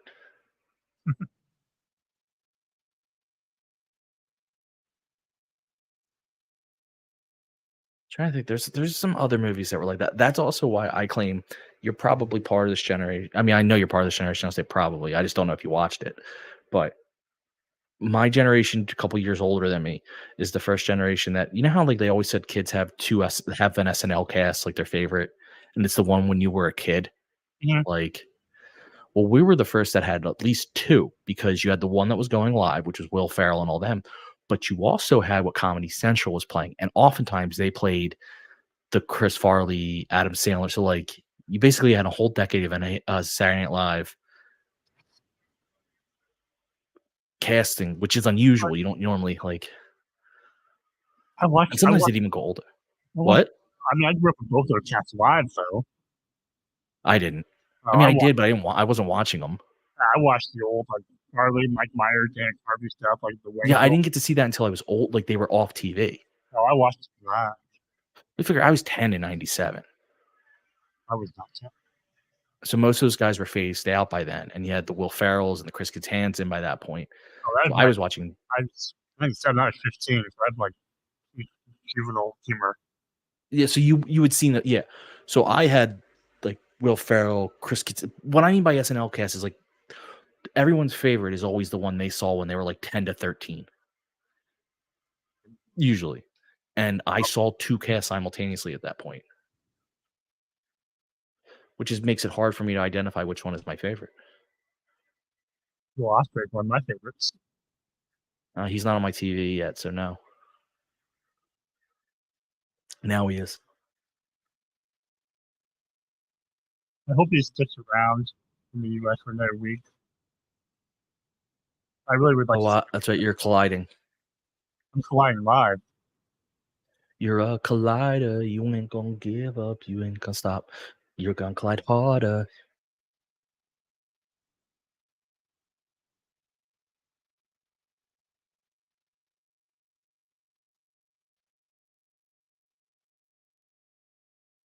I wonder how he works his schedule.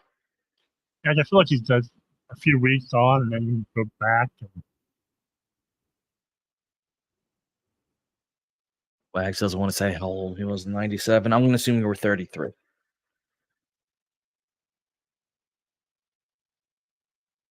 Billy Goats. We love our animal references in AEW.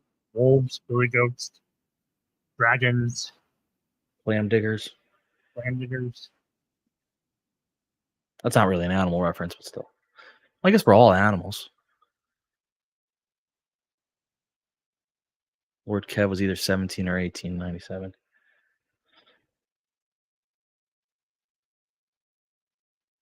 I was 10. That's the In the last heart of my wrestling fandom. Being shaved by Shawn Michaels and those bastards in the NWO. Well, Shawn Michaels was just leaving at that point. No, he was still around. He had another year. That's right, he had another year. Oh, Wags, that's not too bad. And Big G was 15. You, Ryan, it's like a young boy. Young What? lion. You're such a young lion. Oh, yeah, I'm so young. Me at 37, so young.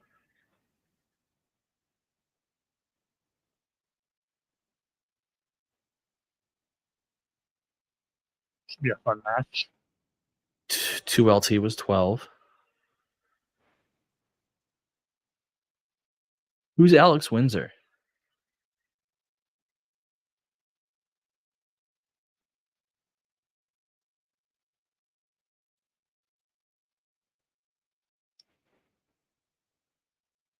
Yeah, I mean, you're 45 now, but again, that doesn't make me a young boy. My back hurts when I get out of bed. I can claim old. I'm carrying my bags. That's something a young boy would do, right? Carrying bags. Our New Japan expert isn't here. Matt? I know. Truly. His body, Kev's body is 72. Fair. I feel that. I have a weird like arm back issue right now. I have no idea where it came from. You need to go need to go get a massage. I don't like massages. I hate massages. I've never had one. I just don't want one. I've never had an official one. I don't even like when anyone does it. It just no. I just go to a chiropractor. I probably should go to a chiropractor someday in my life. I'm afraid of them. I don't like the way they snap things. I would go. I would not let them touch my neck.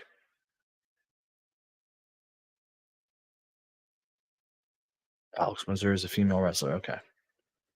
Dude, Lord Kev, unofficial massages are the best. I don't like them. I don't think I've ever enjoyed one.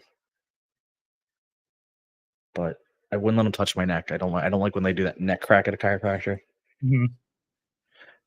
Because I read one article about something bad happening, and since then I was like, nope, not gonna happen.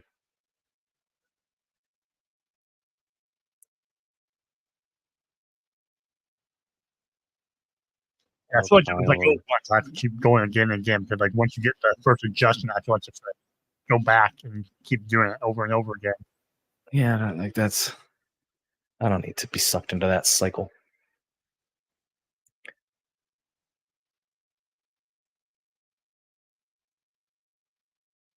I've often found the best idea is just ignore it.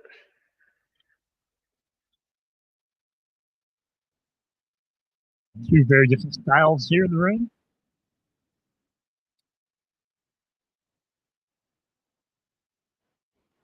British versus American.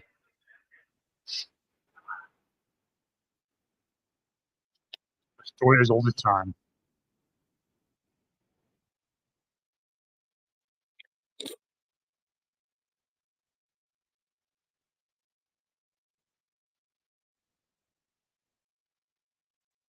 Did Kyle ever wrestle in long pants in NXT? I don't think so, but someone else might know. Again, our NXT expert isn't here either.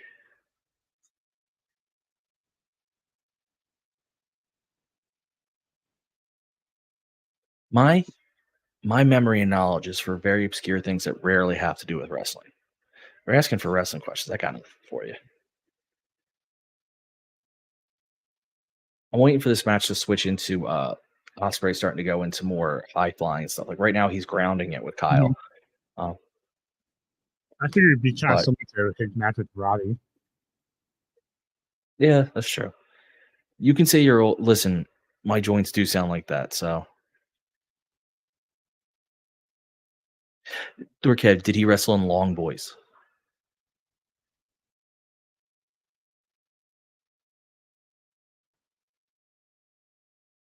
Here you go, high flying son of a bitch.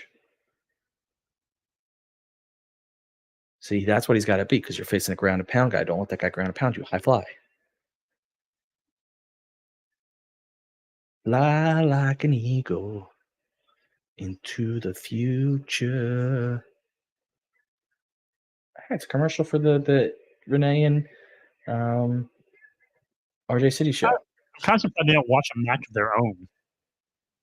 I actually think it's funnier they don't.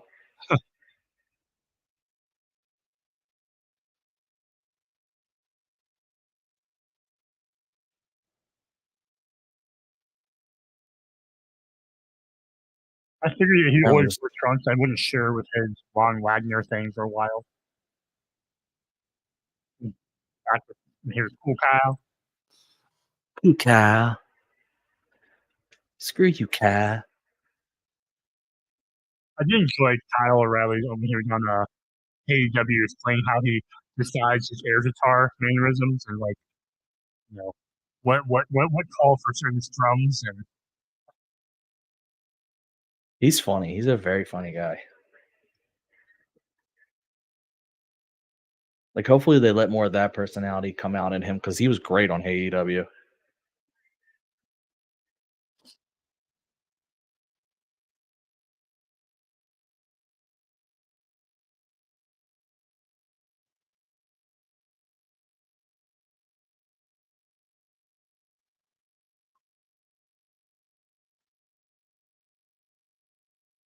Yeah, this match will probably go 20 more minutes. It's 9:40. I don't know what else they had. Do they have anything else on the card? No. Yeah, what one women's match and a Tony Storm backstage segment. We didn't have the women's. Oh no, that's the wrong thing.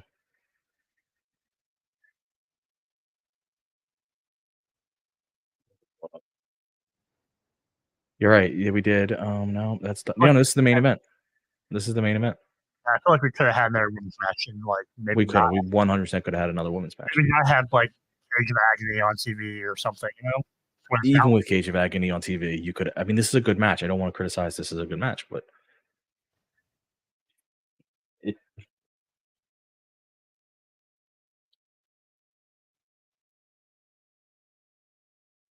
What's the new South Park special? I don't know if I watched it. Mm-mm. Never mind. I saw clips of it. I have not watched it yet.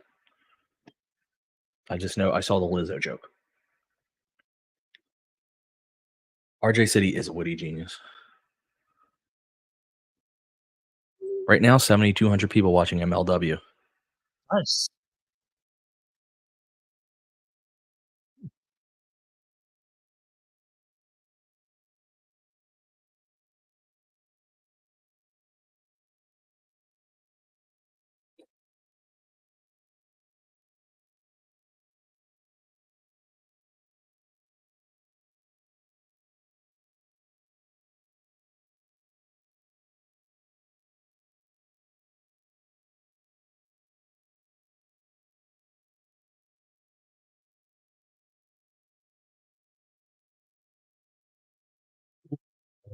Oh, O'Reilly kicks you down.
Loving Osprey selling the hand injury.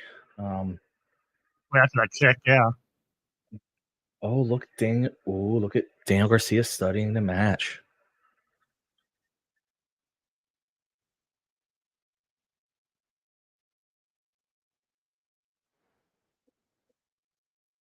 Randy. I didn't hear no bell.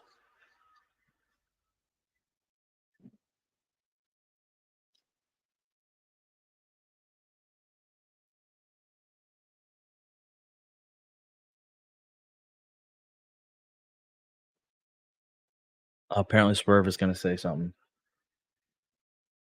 What's he going to say then? You're gonna ask whose house it is. We're going to tell him it's Swerve's house. Swerve's house. Swerve's house. In the middle of the street. Swerve's house.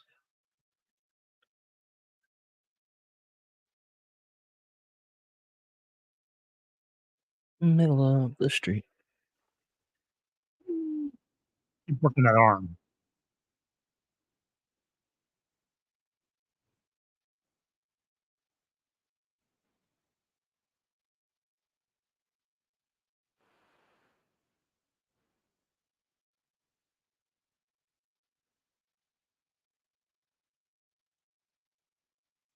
Ugh.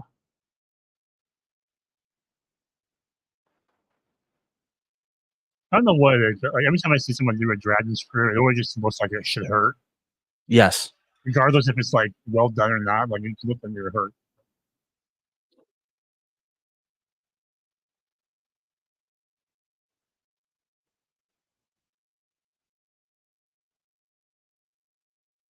I don't know how he's calling. Oh, I see how he's calling the ropes. Come on.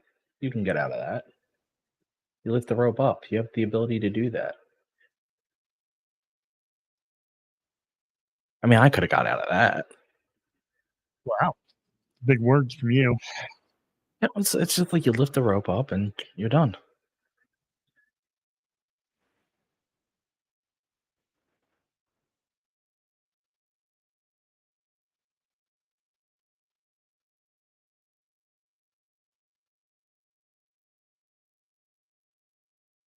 Or out, even, because then it would just pop your foot out. Yeah, you'd be fine. Up and out, and you're done. You're out of that in seconds.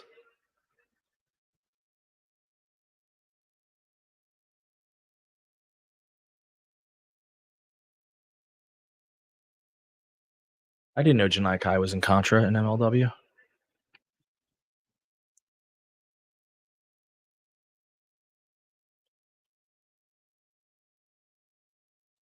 Not that I think you care, but I just thought I'd share that.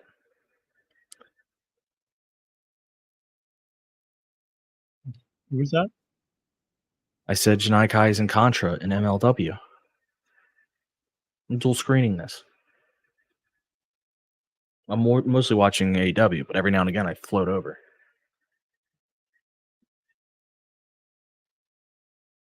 It's very nice that chair was there for him to sit on. It's always there, and I would never sit in it. Every time someone sits in it, you get kicked. Yeah, the drop kick was a nice touch, though. You get kicked, or you have Brody King come and do a flying body splash on you, or something bad happens. You know what, though? It's a nice touch to have the security guard in the chair on the other end, so it looks normal. Right.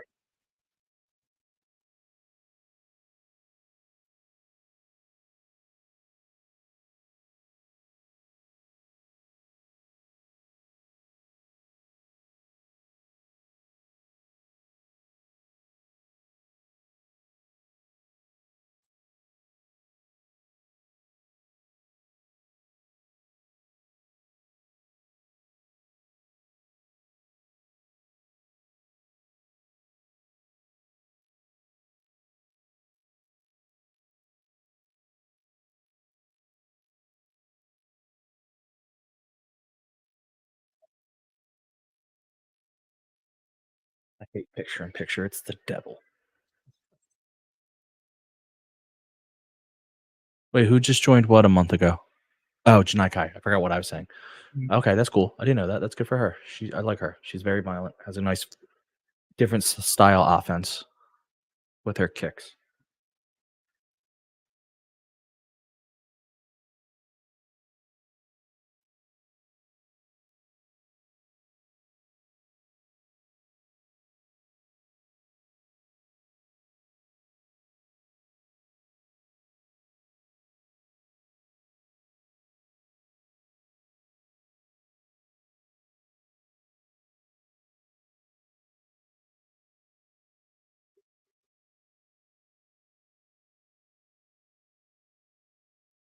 Ooh, Tempur-Pedic mattress. I do need a new mattress.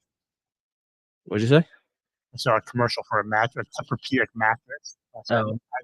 I just got to it. I need a new mattress.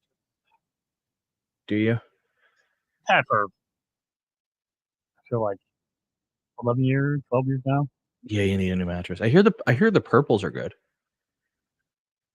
but what do I know? I wish I know they're heavy as fuck, though. I'm gonna say I wish I could make a joke about like wearing it out, but you know, to be honest, Yeah, it's old. Yeah, I had to. My cousin had one, and we helped him move. Mhm. And I just remember fucking how heavy that thing was. Is that one? Is it just like all foam, or what is that one? No, it's like a different material. I'm not even 100% sure what it is. It's advertised online a lot, but I just hate buying beds. the worst. See, the problem is I don't think Purple installs, and they might. I could be wrong. Anytime I buy anything, I have someone come and install it. Yeah, you live. Yeah, a high life. Well, no, it's just they take away the old. Like if you're keeping the base, it's one thing. So let me reframe that. If I'm just buying a mattress, I tend to not.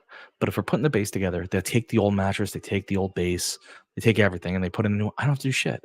Usually, it's included in the price too. It's like $100 more. I'm like, I'll pay the $100 more. Yeah, I get it. I did that with my washer and dryer when I bought a new one.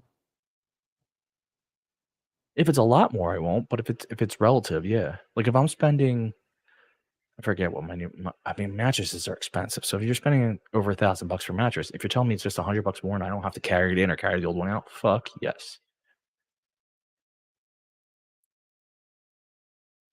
Mine's like 5 years old.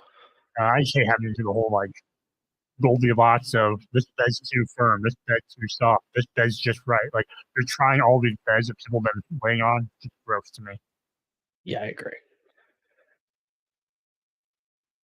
That's why I Google best mattress. Legitimately. Yeah, but I don't know. I ended up not even getting anything I Googled. Like, do I want like a firm, semi-firm? Do I want like I don't know. There's so many options. Uh. I want one that like you can sit up in. Spray. You don't need to use your left arm to do this. Yeah, it's tough. I mean, you should wait until about 4th of July. True. Usually a sale. I think I got mine on Memorial Day whenever I got it, however many years ago now. And it wasn't one of the ones I looked up, but it was a really good sale and it was a really good mattress, so I kind of got lucky. Which is why I bought it. Just the money was right at the time. Went to Macy's. Their warehouse. I don't know if you have one of those by you. Oh no, we don't have a Macy's here. Like a nice little armbar catch off the Oz cutter. It really was. I love that Kyle's just been targeting that arm. Mm-hmm. Wags, I am not fancy. I think that's just like the going price of a mattress. Oh, a good mattress, I feel like it's at least like $1,300. Yeah. Like I'm not trying to be like, because I definitely didn't buy the nicest mattress that I could find. No, you can buy probably like closer to like $3,000 probably at least. Yeah. It's stupid expensive. Yeah, like I mean, there's some on here. Like I'm looking at Mattress Firm. Yeah, there's some like 600, 700, 800. You got to also remember, I'm a big guy, so I also need to make sure that it's a mattress that's just not gonna fall apart by my fat ass sleeping on it. So I had to get a nice enough thing. So when you do that, unfortunately, you've put yourself into a. Mm-hmm. It's the same reason when you fly either with 2 seats or something nicer. It's all.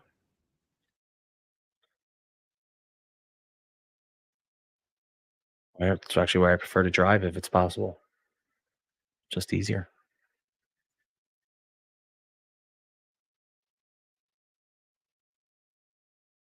And this is what the Collidercast is, just us talking nonsense.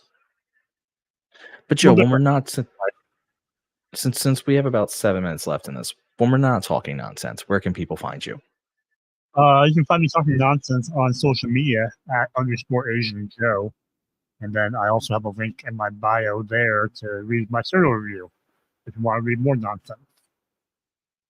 Very nice. And you can find me on all our socials at Mark Order Pod. We're both on the Mark Order Podcast every Wednesday at 10:15. If you're watching us here, you're watching us on Wednesday. Yeah.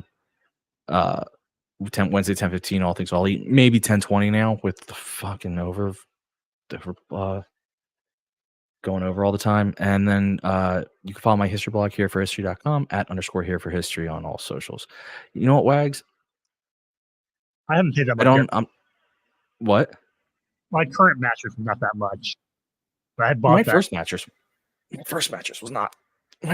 was secondhand. Let's be fair. Not my first. The one I was replacing, I should say. The first of the two. I've had more than two, but was like secondhand. But again, I think if you're gonna, I had to get a bigger one because I just needed a bigger one. You're a big guy, and again, it's got to be it's got to feel like it's not gonna fall apart quickly in them. I want to get a bigger one. Like a bigger bed. I recommend it, and then also like, truthfully, I am a sucker for. I do fall into the girl math a little bit. Where like, if the thing is I think the mattress that I bought, I think I saved like $700 based on the sale. And I was like, you know what? Okay. Like if it's going to be this normal, but truthfully, every mattress I was looking at was over $1,000. You have a king side mattress? Yeah. Regular king, California king? Regular king. I can get the California king. But I'm looking at like, yeah, there are some cheap ones on here, but like they're all on they're on high sales, which I don't know why they're on high sale. Okay, Wags is Joe, not Asian Joe. But I will.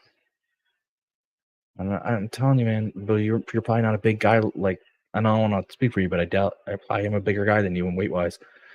That does come into. I wear down mattresses more so, and not the fun way. You don't jump up and down on them? Drop elbow drops? Oh, I do that. You're right.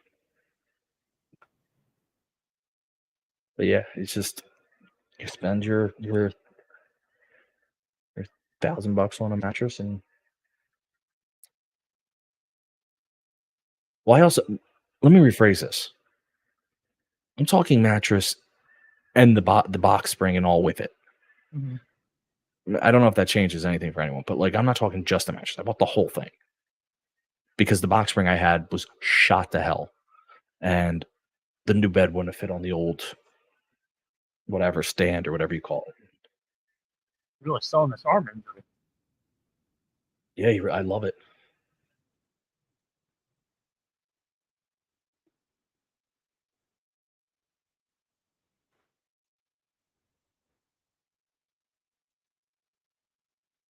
Give Riley a Oh, big but target. I will say by Mattress Firm standards, I did buy a premium mattress. I don't believe I did. Like I told you, I did a lot of searching, and anything that was the whole thing just was short of that. Yeah. It's just fun. We have 3 more minutes. Oh yeah, absolutely a people's elbow and a 5-knuckle shuffle. Anyway, I mean there is time for Swerve to talk. You got 3 more minutes. It's gonna be a backstage thing.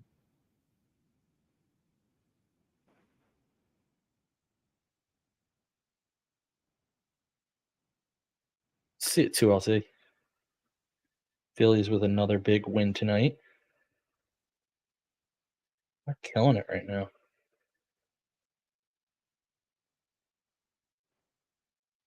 Just turn heel, Kyle. Turn heel. Not yet.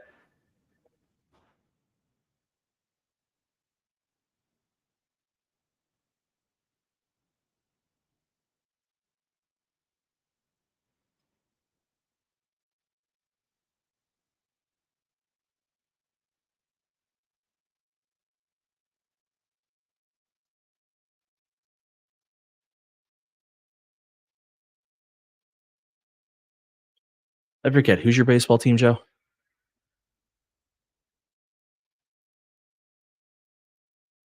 Oh, good. The team we beat last night. Okay. That's not saying much. And tonight. 6-1 tonight. Most of it with our bullpen because Ranger Suarez took a pitch off the hand. Not a pitch, a hit off the hand. No, you guys aren't good this year, but still. You guys have been so historically good that I can revel in it a little bit. They have been. And what? They have. Yeah. But and also I got to enjoy it now. So when they fail in the playoffs, I don't care. I get all my bragging done now.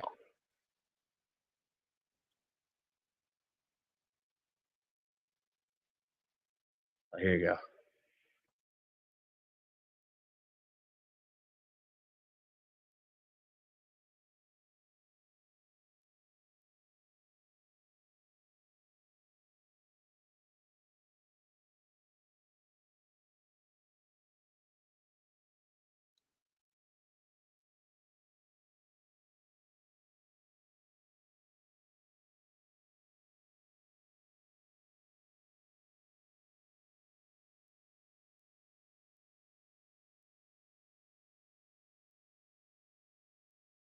I would have liked if it would have worked on Osprey's right arm instead of left, if that's the one he uses for the hidden blade. Yeah, that would have made more sense, but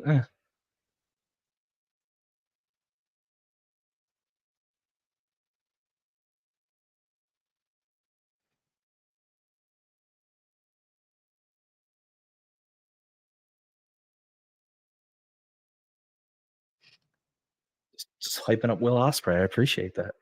Also, apparently, Post Malone and Michael Bay are creating an IP universe in which they're set in medieval times, and there's a horde of zombies looking to conquer Europe, and the only thing that can save the people is an 18-wheeler sent from heaven. That's very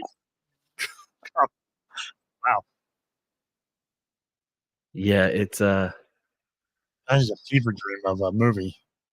I'm like in shock at what I just read. Post Malone.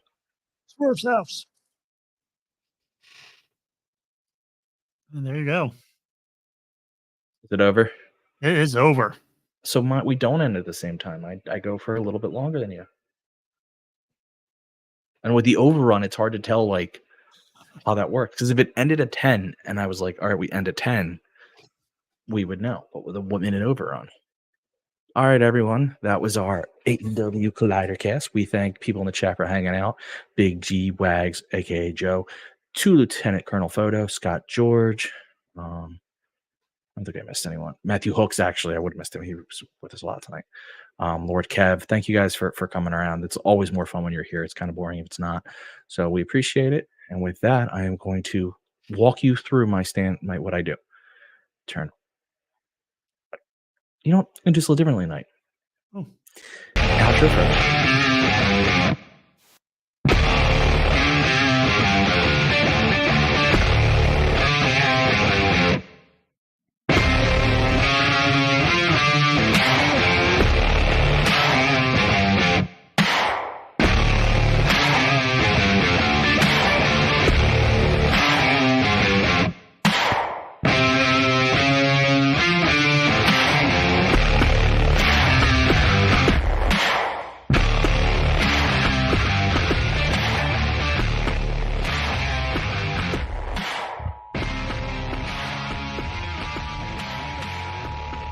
This concludes the Mark